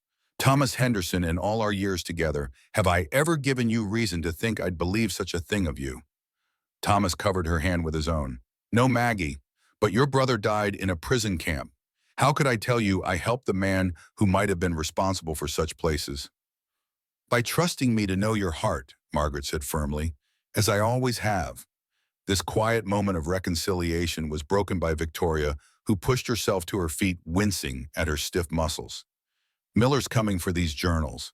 And for us. We need to move quickly. Thomas straightened military training reasserting itself in the face of immediate threat. What's your plan? James said we should take the journals to Sheriff Benton in Laramie. He's not in Miller's pocket. Victoria paced the small kitchen. The territorial marshal is due in redemption in 2 days, but Miller will have destroyed all evidence by then if we don't act. Laramie's a hard day's ride, Thomas observed, and Miller's men will be watching the trails. What about William and Charlotte Harrison? Margaret asked. Where are they now? Hiding above Donovan's saloon, Victoria replied, but I don't know if they're still safe. Miller's men were searching their entire town. Thomas considered this, his tactical mind working through the options. We need to split up.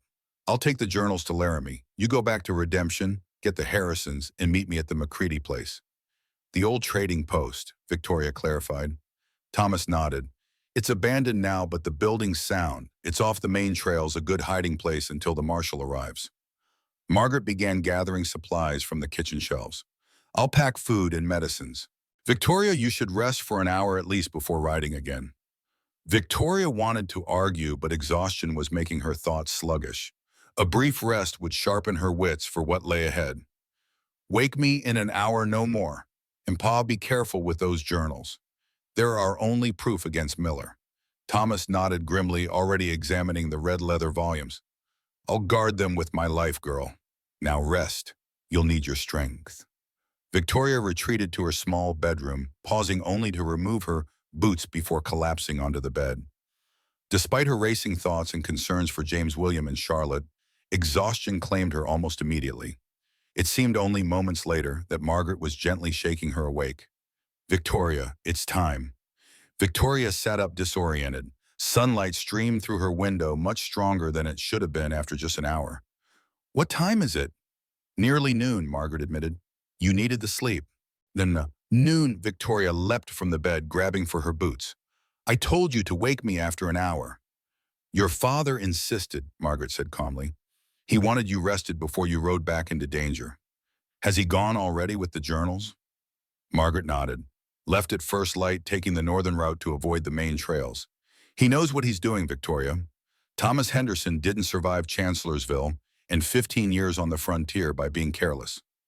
Victoria couldn't argue with that assessment, though anxiety still gnawed at her. Every hour that passed increased the danger to those left behind in redemption.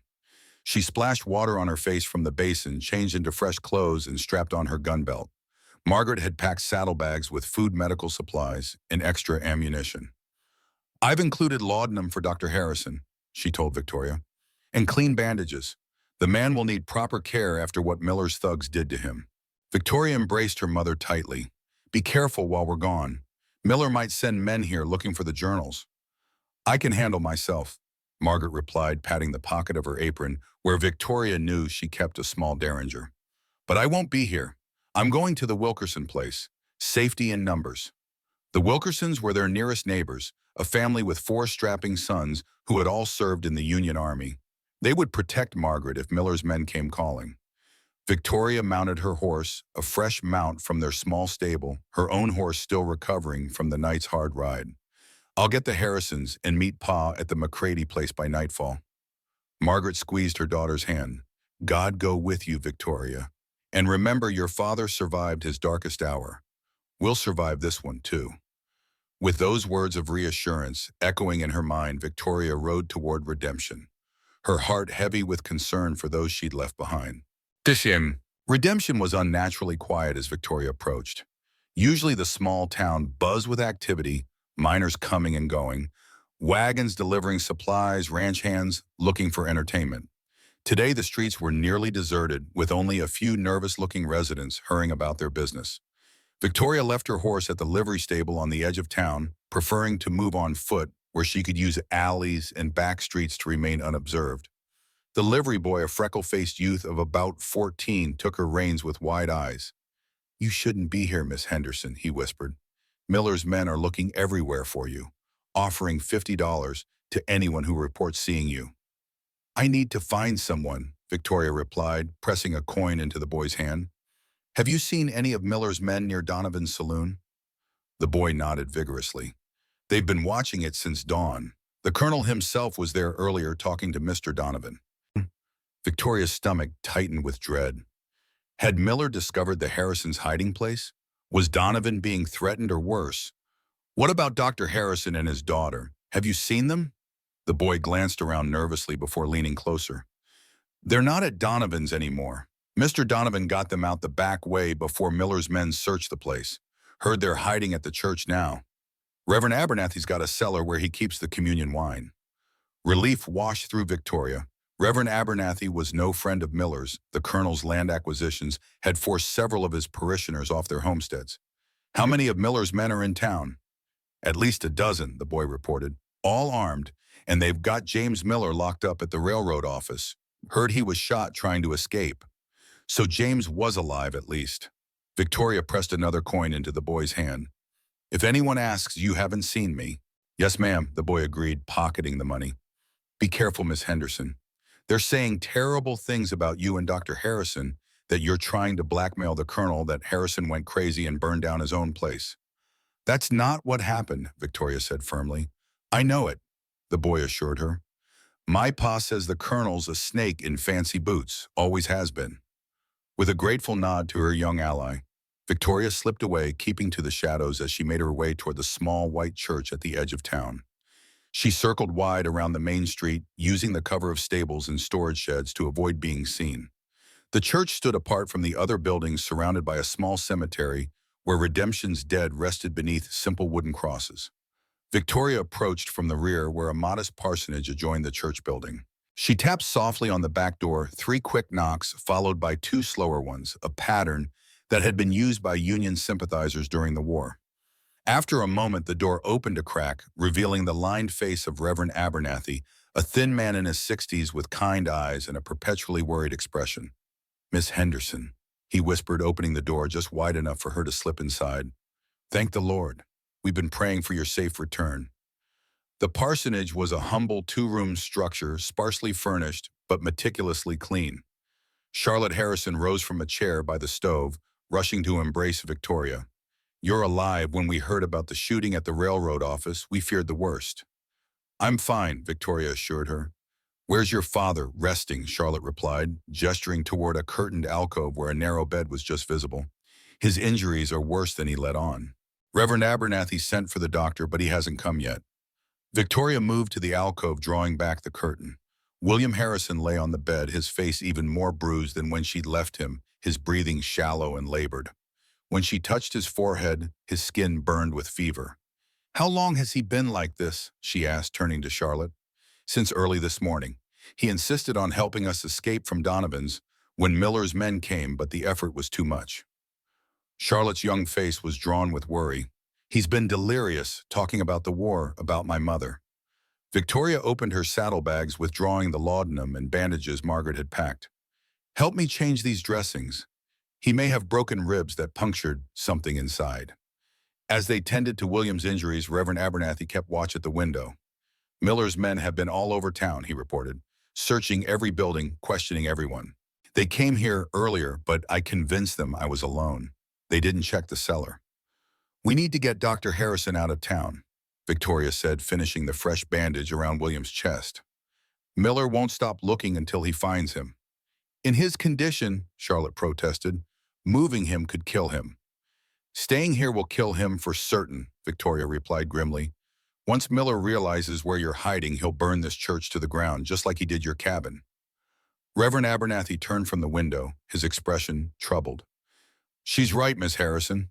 Colonel Miller isn't a man to leave loose ends. And your father is a witness to his crimes."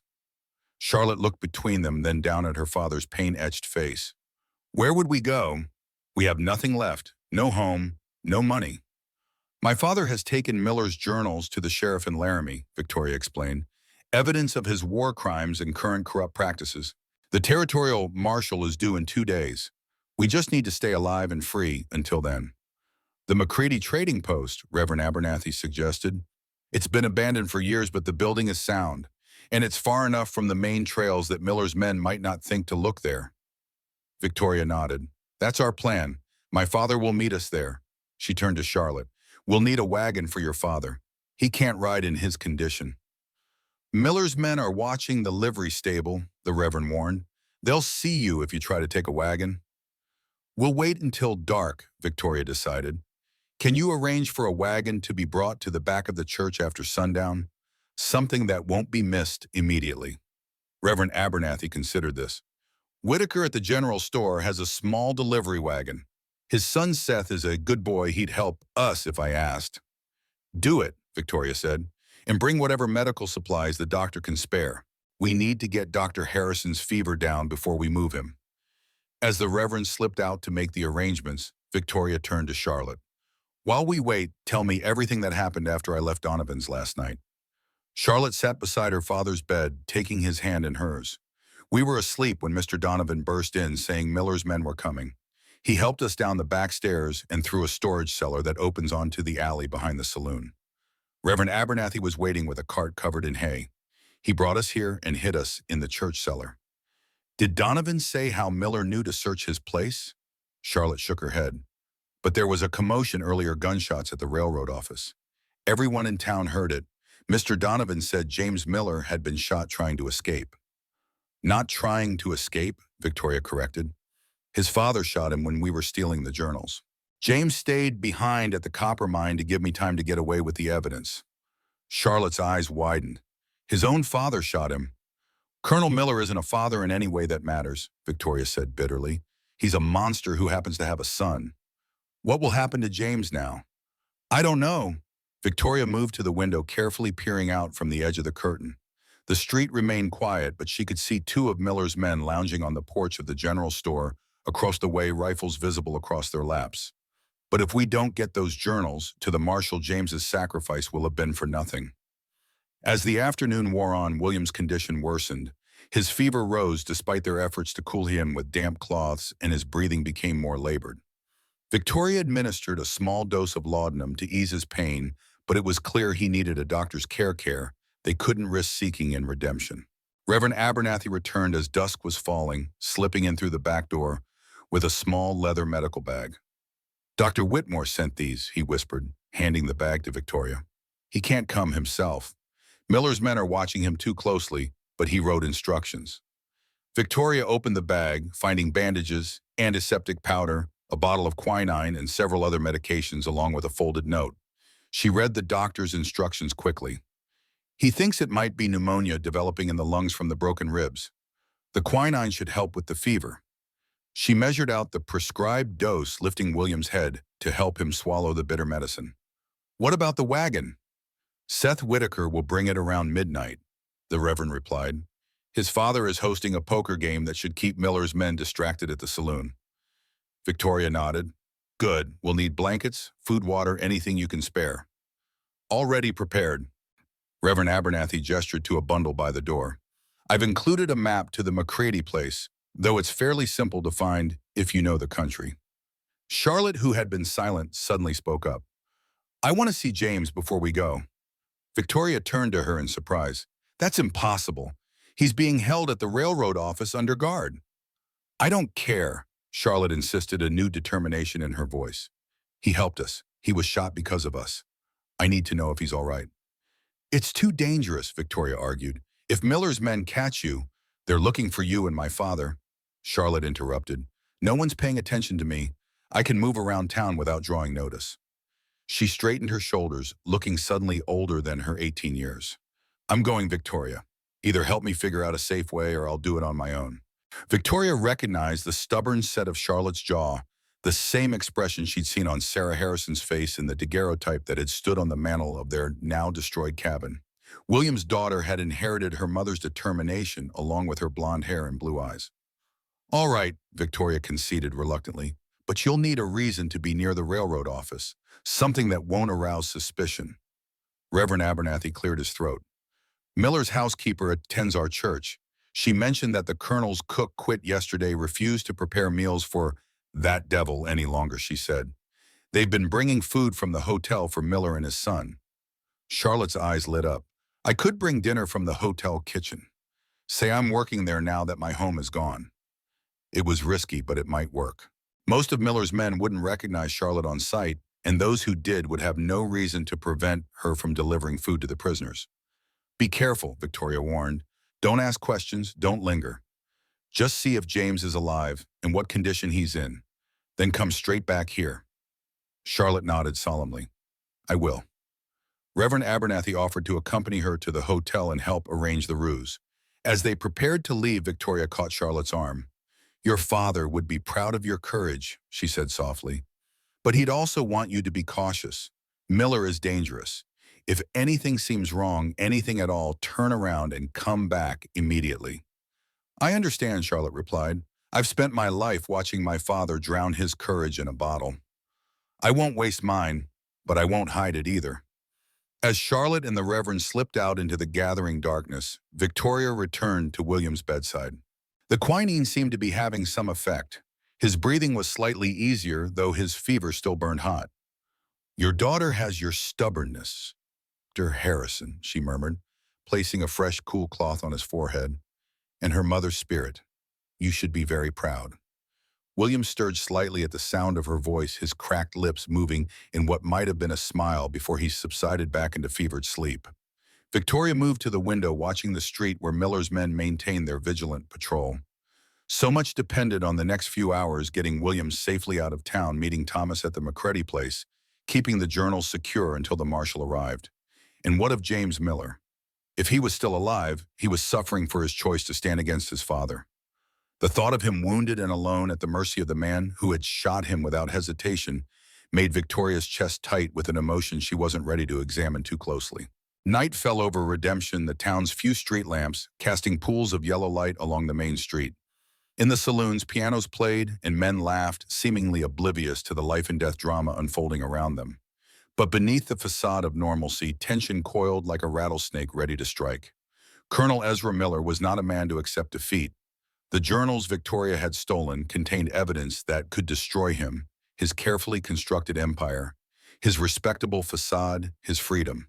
He would do anything to recover them, and anyone who stood in his way would pay the price. As Victoria waited for Charlotte's return, she checked her revolver, ensuring each chamber was loaded. Whatever happened in the hours ahead, she was determined that Miller's reign of terror would end. For her father, for the Harrisons, for James, and for all those who had suffered under Ezra Miller's cruel ambition. The game had changed. It was no longer just about defending their land or protecting their reputations. It was about justice long delayed, but no less deserved. And Victoria Henderson intended to see it done, whatever the cost. An hour passed with excruciating slowness. William drifted in and out of consciousness, occasionally muttering names and phrases that made little sense. Victoria maintained her vigil, dividing her attention between her patient and the window watching for Charlotte's return. Finally, a soft knock at the back door brought Victoria to her feet, gun drawn. "Who is it?" she called softly. "It's us," came Charlotte's voice. Victoria opened the door to admit Charlotte and Reverend Abernathy. The girl's face was flushed with cold and excitement, her eyes bright. "I saw him," she reported breathlessly. "James is alive. They're keeping him in a back office at railroad headquarters." "What condition is he in?" Victoria asked, holstering her weapon. "Weak but alert. His shoulders bandaged. They had a doctor see to him." Charlotte removed her shawl, warming her hands by the stove. "I was able to speak to him briefly while the guard stepped out to smoke." "What did he say?" "He asked about you, if you'd gotten away with the journals. I told him you had." Charlotte's expression grew troubled. "He said his father is sending men to search every ranch and homestead within 20 miles. He's offering $100 to anyone who turns you or my father in." Victoria absorbed this grim news. "Did James say anything else?" "Yes, he said to tell you that his father is planning to leave on the morning train tomorrow, taking James with him to Denver." Charlotte met Victoria's gaze steadily. "He thinks his father means to kill him once they're away from Redemption. Make it look like his wounds were worse than they appeared." A cold weight settled in Victoria's stomach. She had expected Miller to be ruthless, but to murder his own son in cold blood, that level of depravity was shocking even for a man like Ezra Miller. "We have to get him out," she said immediately. Reverend Abernathy looked alarmed. "Miss Henderson, that's impossible. The railroad office is guarded day and night, and our first priority must be moving your father to safety." "We can't leave James to die," Charlotte insisted, surprising both of them with her vehemence. "He risked everything to help us. We owe him the same." Victoria paced the small room, her mind racing. "The wagon Seth Whitaker is bringing, could it hold 4 people?" "Barely," the Reverend replied. "But Dr. Harrison is in no condition to attempt a rescue, and the railroad office is the most secure building in Redemption." "Not the most secure," Victoria corrected, a plan forming in her mind. "The jail is, and it's directly across the street from the railroad office." "I don't understand," Charlotte said, frowning. "How does that help us?" Victoria turned to Reverend Abernathy. "Does Sheriff Benton still keep the jail keys on a hook behind his desk?" The Reverend nodded slowly. "Yes, but—" "And the cells are empty right now, correct? Since the Wilkins brothers were released last week." "As far as I know, yes." Victoria's expression was determined. "I have an idea, but I'll need your help, both of you." As she outlined her plan, Charlotte's eyes widened with a mixture of fear and admiration. Reverend Abernathy looked less convinced. "It's dangerous," he protested. "If you're caught—" "If we do nothing, James dies," Victoria said simply, "and my father's sacrifice will have been for nothing. Miller will hunt us down one by one until he recovers those journals." The Reverend sighed heavily, the weight of his conscience visible in the slump of his thin shoulders. "I've always preached that we must love our enemies, Miss Henderson, but I've come to believe that loving one's enemies doesn't mean allowing them to harm the innocent." He straightened resolve, hardening his gentle features. "I'll help you." "So will I," Charlotte added firmly. Victoria squeezed their hands in gratitude. Then we need to move quickly. Seth Whitaker will be here with the wagon in less than 2 hours. As they prepared for what lay ahead, Victoria found herself mentally reciting the prayer her father had taught her as a child. The Lord is my shepherd, I shall not want. He maketh me to lie down in green pastures.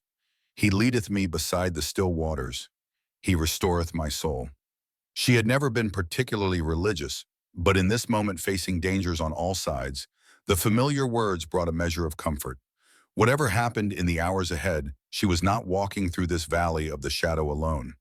With newfound determination, Victoria checked her weapons one final time and prepared to challenge the most powerful man in the territory, a man who had built his empire on suffering and was prepared to sacrifice even his own son to protect it. The night was just beginning, and before dawn broke over redemption, the balance of power would shift irrevocably. For better or worse, nothing would ever be the same again. End of part 4 continued in part 5. I understand I need to trim the final part to around 5,000 words. Let me provide a revised, more concise version of Part 5 that maintains all essential plot elements, but removes unnecessary details. Midnight approached the darkness nearly complete under a clouded sky. Victoria stood at the parsonage window watching as Seth Whitaker's wagon rolled quietly toward the back of the church, its wheels muffled with cloth to silence their turning. "He's here," Victoria whispered to Charlotte, who was helping Reverend Abernathy prepare William for transport. They had wrapped the injured man in blankets, the quinine finally bringing his fever down enough for him to be moved. "Is he conscious?" Victoria asked, joining them by the bed. "In and out," Charlotte replied, concern etched on her young face. "But his breathing seems better." William's eyes fluttered open at the sound of their voices. "Victoria," he rasped, "the journals." "Safe with my father," she assured him. "He's taking them to Sheriff Benton in Laramie." With careful movements, they transferred William to a stretcher, improvised from a blanket stretched between two sturdy poles. Reverend Abernathy took the front position, Victoria the rear, and they lifted the injured man with as little jostling as possible. Charlotte opened the door, peering out to ensure the alley behind the church remained clear. "No one in sight," she reported. They moved swiftly but cautiously through the darkness, Charlotte leading the way with a small hooded lantern. William remained silent despite what must have been considerable pain, his jaw clenched tight against any sound that might betray them. Seth Whitaker jumped down from the wagon as they approached, helping them secure William in the bed, which had been padded with straw and blankets. The young man was barely 20, with an earnest face and steady hands. "I've covered the wagon bed with canvas," he explained in a hushed voice. "If anyone stops, you say you're delivering supplies to the Sullivan Ranch." Victoria clasped his hand gratefully. "Thank you, Seth. You're taking a big risk helping us." "The colonel's men beat my cousin half to death at the mining camp last week," Seth replied, his youthful face hardening. "Said he was trespassing on railroad property, even though his claim was filed before the railroad ever came to Wyoming." Victoria turned to Charlotte and the Reverend. "We need to move quickly. The distraction at the jail won't last long." According to their plan, Reverend Abernathy would create a diversion by reporting a disturbance at the cemetery, drawing Sheriff Benton and any nearby deputies away from the jail. While the lawmen were occupied, Victoria would enter the empty jail, take a set of keys, and cross to the railroad office where James was being held. "I still think I should go with you," Charlotte insisted. "You'll need help with James if he can't walk on his own." "Your father needs you more," Victoria replied firmly. "If something happens to me, you need to get him to the McCready place. My father will be waiting there with the journals." Victoria checked her revolver one final time, then tucked the small derringer into a hidden pocket in her bodice. "I'll meet you at the edge of town in 30 minutes. If I'm not there by then, don't wait." After a final round of whispered farewells, Reverend Abernathy headed toward the sheriff's office, while Charlotte climbed onto the wagon seat beside Seth, who would drive them to the rendezvous point. Victoria waited until the wagon had disappeared before moving toward the main street, keeping to the shadows. From her position behind the general store, she could see the jail, a small squat building next to the sheriff's office, and across the street, the imposing brick edifice of the Pacific Railroad headquarters. She didn't have to wait long. Reverend Abernathy appeared at the sheriff's office door, gesticulating wildly. Moments later, Sheriff Benton emerged, buckling on his gun belt, followed by a deputy. After a brief exchange, the lawmen hurried toward the cemetery, the Reverend trailing behind them. Victoria counted to 30, then darted across the street to the jail. Inside, she found the ring of keys hanging on a hook behind the desk.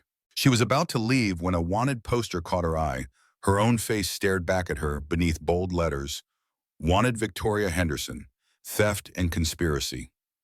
William Harrison's image appeared below labeled Arson and Attempted Murder. Miller was moving faster than she'd anticipated, using his influence to turn them from victims into criminals. Victoria pocketed the keys and crossed the street, moving with purpose rather than stealth. "Evening, gentlemen," she called as she approached the guards. "I've brought dinner for the prisoner." The men straightened one, raising his rifle slightly. "It's past midnight, miss. Kitchen's been closed for hours." Victoria affected an irritated sigh. "Tell that to Colonel Miller. Woke me up special to bring his son some decent food." She held up a small bundle wrapped in cloth. "Said the boy wouldn't eat what you fellas brought him earlier." The guards exchanged glances, uncertainty evident in their postures. Victoria pressed her advantage. "Look, I don't care one way or another if the Miller boy eats, but the colonel seemed mighty particular about it, and I don't aim to cross him." The mention of Miller's displeasure did the trick. The older guard nodded reluctantly. "All right, but be quick about it, and I'll need to check that bundle." The guard unwrapped the cloth, revealing bandages wrapped around a small loaf of bread and an unremarkable bottle that could pass for medicine a concerned father might send. "Satisfied?" Victoria asked tartly. The guard rewrapped the bundle and handed it back. "Johnson will take you up. 10 minutes, no more." The younger guard, Johnson, led Victoria into the building and up the stairs. "Last room on the left," he directed. "I'll wait here." Victoria moved down the hallway and knocked softly. "Dinner for Mr. Miller," she called.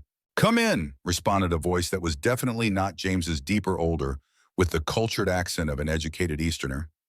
Victoria's blood froze. Colonel Miller himself was in the room. For a moment she considered retreat, but the guard was watching from the end of the hall. There was nothing to do but proceed. She opened the door to find a small office that had been converted into a makeshift cell. James lay on a narrow cot against one wall, his right shoulder heavily bandaged, his face pale but alert. Beside him, seated in a straight-backed chair, was Colonel Ezra Miller. The colonel looked up as she entered, his cold gray eyes assessing her. "I didn't send for any food," he said, frowning slightly. Victoria kept her head lowered, praying he wouldn't recognize her in the dim lamplight. "Cook thought the young gentleman might be hungry, sir. Said to bring it up special." James's eyes widened slightly as he recognized her, but his expression betrayed nothing. "Very thoughtful," the colonel remarked, his tone suggesting suspicion rather than gratitude. "You may leave it on the table there." Victoria moved to the small table, setting down her bundle while surreptitiously surveying the room. A single window barred from the outside. One door, Miller between her and James. "Will there be anything else, sir?" she asked, keeping her voice deferential. Miller studied her more closely. "You're new at the hotel, aren't you? I don't recall seeing you before." "Yes, sir. Just started yesterday." Victoria kept her gaze down, hard hammering. "Father," James interrupted, his voice strained. "I need water." Miller turned toward his son, irritation crossing his features. "Can it wait?"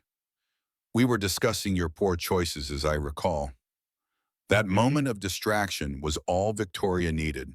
In one fluid motion, she drew her revolver and leveled it at Miller's head. "Don't move, Colonel." Miller froze, then slowly turned back to face her, recognition dawning in his cold eyes.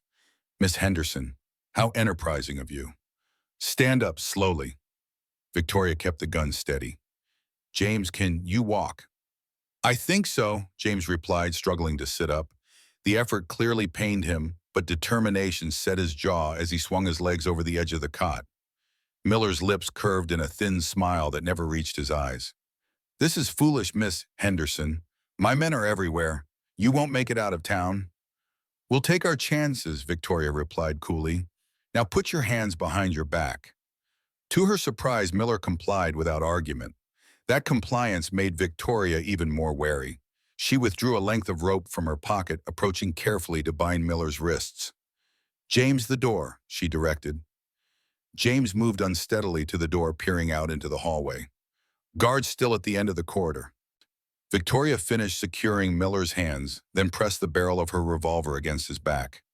"We're going to walk out of here calmly. You're escorting your son and me to the jail across the street for questioning." Miller glanced over his shoulder at her, something like amusement in his eyes. Perfectly, Miss Henderson. Though I wonder if you have the stomach for it. Killing a man is not as easy as you might think. I've buried 3 men who tried to rob our wagon this year alone, Victoria replied evenly. Don't test my resolve. They moved into the hallway, Miller walking with the erect posture of a military man despite his bound hands. James followed his steps, unsteady but determined. Victoria brought up the rear, her revolver hidden but still trained on Miller's back. The guard at the end of the hall straightened as they approached. Colonel, is everything all right? Quite all right, Johnson, Miller replied smoothly. Miss Henderson here has some questions about the railroad's land acquisitions. Sheriff Benton has agreed to let us use the jail for a more private discussion. Johnson frowned slightly, glancing at James's obvious weakness. The prisoner too, sir. My son's testimony will be valuable, Miller said, a hint of steel entering his voice. The sheriff is waiting for us. We shouldn't keep him. The guard's uncertainty was evident, but Miller's authoritative tone had its intended effect. Yes, sir. Would you like me to accompany you? That won't be necessary, Miller replied. Remain at your post. We'll return shortly. They descended the stairs without incident and crossed the street to the jail. Victoria unlocked the door with the keys she had taken earlier, then gestured toward the cells. Inside, Colonel, last one on the right. Miller raised an eyebrow. You're locking me in my own jail. Rather poetic, I suppose. As Miller stepped into the cell, he turned to face her. You realize this changes nothing, Miss Henderson. Those journals are still my property, stolen from my private safe. When the territorial marshal arrives, he'll see this as nothing more than the desperate actions of thieves trying to avoid justice. The journals document war crimes, Colonel, Victoria replied, locking the cell door. Experiments on prisoners. Murder disguised as medical research. Miller's cold smile returned. The journals of a dedicated Confederate surgeon advancing medical knowledge under difficult wartime conditions. Hardly a crime. And what about Sarah Harrison? James asked quietly. Will you explain to the marshal how you forced her to abandon her family by threatening their lives? How you kept her isolated until she died of consumption alone and far from those she loved? For the first time, Miller's composure slipped. You know nothing about that woman. He snapped, genuine anger flashing in his eyes. She was a threat to everything I had built. Her misguided sense of morality would have destroyed years of work, valuable research that could have advanced medicine by decades. You mean research that would have exposed you as a monster, James replied. Mother knew the truth. That's why she took her own life, because she couldn't bear being married to a man capable of such cruelty. Miller's face hardened into a mask of contempt. Your mother was weak, as you have proven to be. He gripped the cell bar's knuckles, whitening. I gave you everything, James. Position, education, a future. And you betrayed me for what some misplaced sense of justice. I betrayed you, James said quietly, because it was the right thing to do. Because men like you shouldn't be allowed to profit from suffering. Miller's laugh was cold and bitter. Victims. Such a dramatic term for necessary sacrifices in the advancement of knowledge. History is built on such sacrifices, boy. The weak fall so that the strong may rise. That is the natural order of things. There's nothing natural about torture, Victoria interjected. Nothing necessary about the pain you inflicted. It was simple cruelty, nothing more. Miller regarded her with clinical interest. You're an intelligent woman, Miss Henderson. I can see why my son is drawn to you. But you're naive. The world runs on power and will not nobility and good intentions. If understanding means becoming like you, Victoria replied, I'd rather remain naive. They slipped out of the jail, Victoria locking the door behind them. The street remained quiet. The guards at the railroad office apparently not yet aware of their colonel's absence. Victoria supported James with an arm around his waist, feeling the heat of fever beginning to radiate from his wounded shoulder. They made their way through Redemption's back alleys, pausing frequently to allow James to rest. By the time they reached the rendezvous point at the edge of town, he was leaning heavily on Victoria. His breathing labored. The wagon waited in the shelter of a stand of cottonwoods, Charlotte anxiously scanning the darkness for their approach. When she spotted them, relief washed over her face. You made it, she whispered. We were about to leave. Sheriff Benton's back in town and there's commotion at the railroad office. Together they helped James into the wagon bed beside William, who was awake and watching with feverish eyes. Miller, the doctor asked weakly. Locked in his own jail, Victoria replied, climbing onto the seat beside Seth. But it won't hold him for long once his men realize he's missing. Seth flicked the reins, urging the horses forward. They followed a little-used trail that skirted the edge of town, keeping to the shadows of the tree line whenever possible. Behind them, Redemption erupted into activity lanterns moving along the main street, voices raised in alarm. The colonel's absence had been discovered. In the wagon bed, James stirred his voice, weak but urgent. Victoria, there's something you should know. My father sent men to watch the trails to Laramie, 4 of them heavily armed. If your father tries to reach the sheriff there, the implication hung in the air. Thomas Henderson was riding into an ambush.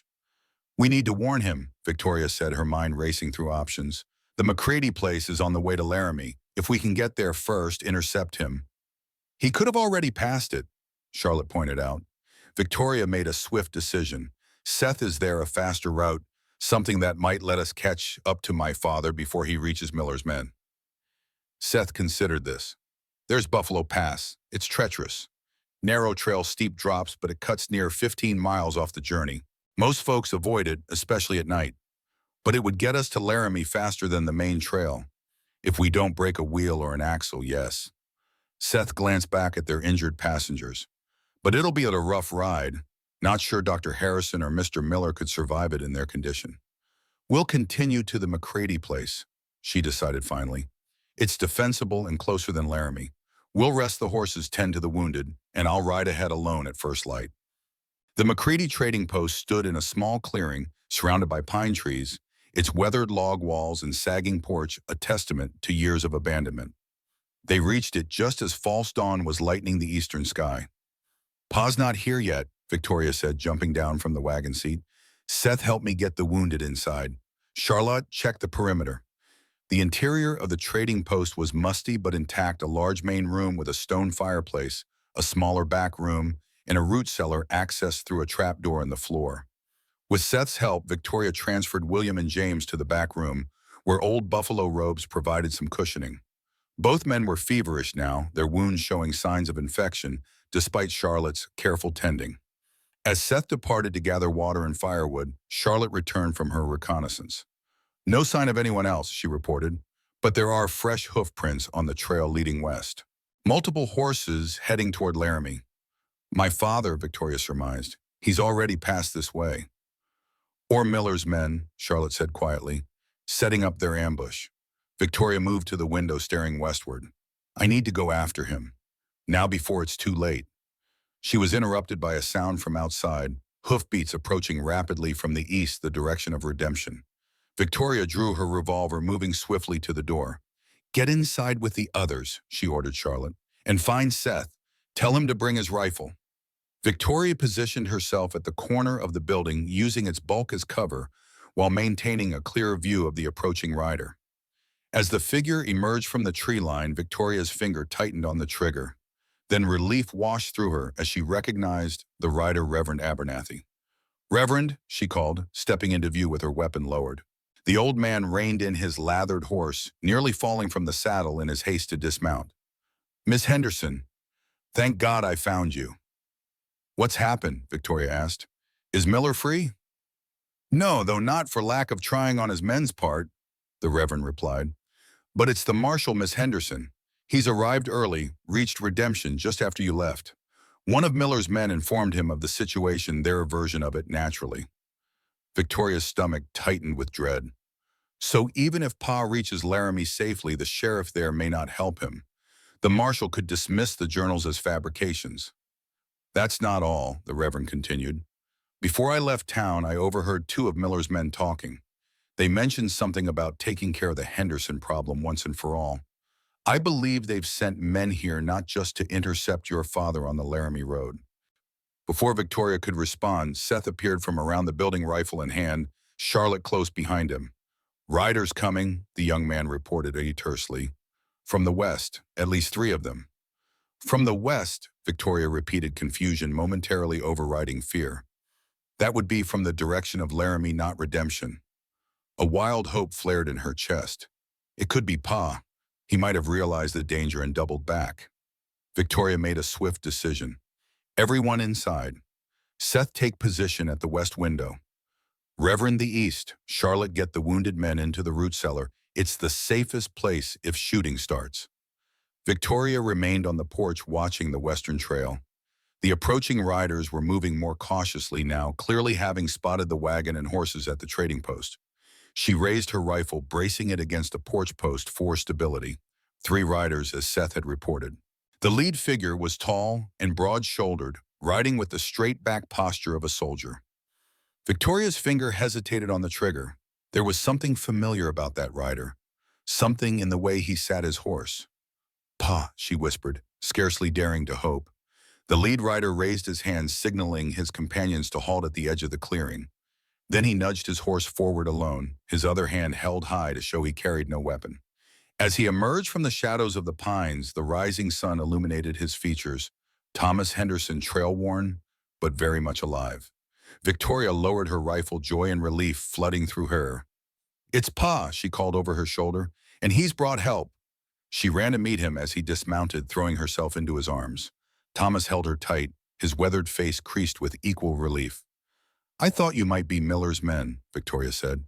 "The Reverend brought word they'd set an ambush on the Laramie Road." "They did," Thomas confirmed grimly. 4 of them waiting at Cottonwood Crossing. "Would have caught me too if not for these fellows." He gestured toward his companions, who were now approaching cautiously. Victoria recognized Frank Donovan, the saloon keeper.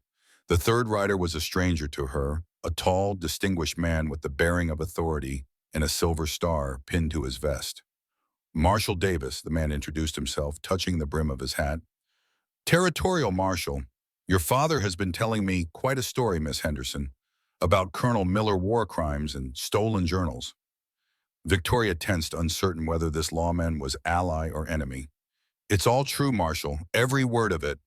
Marshal Davis's weathered face revealed nothing. "So I've been inclined to believe, after reading some of the evidence your father was carrying." His gaze shifted to the trading post. "I understand you have more witnesses inside, including the Colonel's son." "Yes, sir," Victoria confirmed. "James Miller, Dr. William Harrison, and his daughter Charlotte. The doctor and James are both injured, the doctor from a beating by Miller's men, James from a bullet his father put in him." Something hardened in the marshal's eyes at this last detail. A man who would shoot his own son. Well, that lends credence to the other accusations, doesn't it? For the next hour, each of them provided testimony. Victoria about the attack on the Harrison cabin and the theft of the journals. Charlotte about her mother's forced disappearance. William about the wartime experiments he had witnessed. James about his father's ruthless business practices and the violence against miners and ranchers who stood in his way.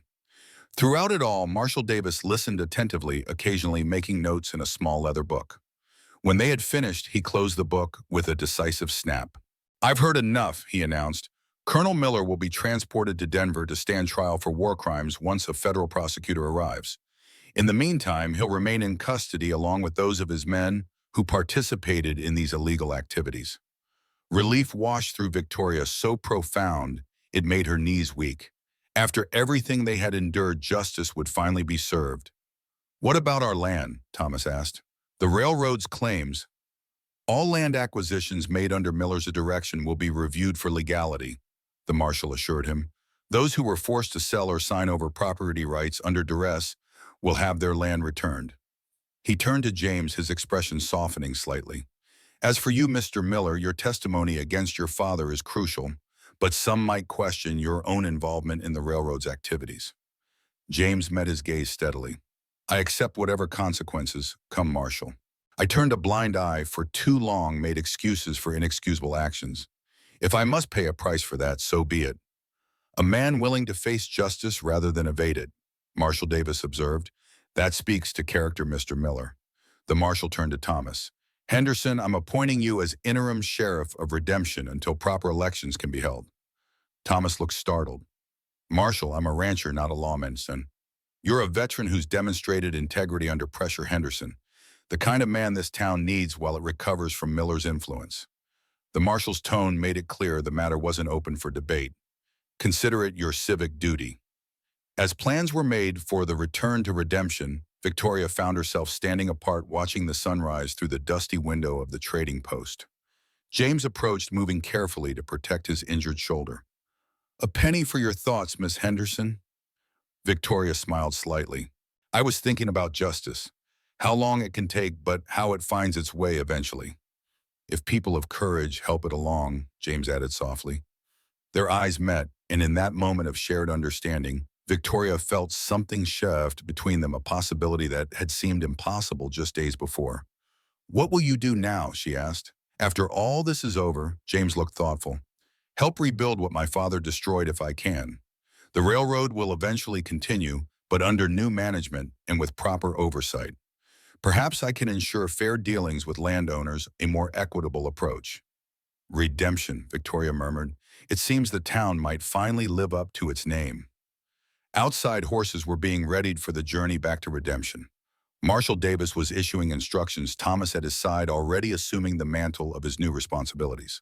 Charlotte sat with her father, their heads close together as they spoke of Sarah and the future they would build in her memory. The dawn had fully broken, now sunlight streaming through the trees to touch the weathered walls of the trading post. In the clear light of morning, the path ahead seemed suddenly visible, not easy certainly, but possible. Justice would be served, wounds would heal, life would continue.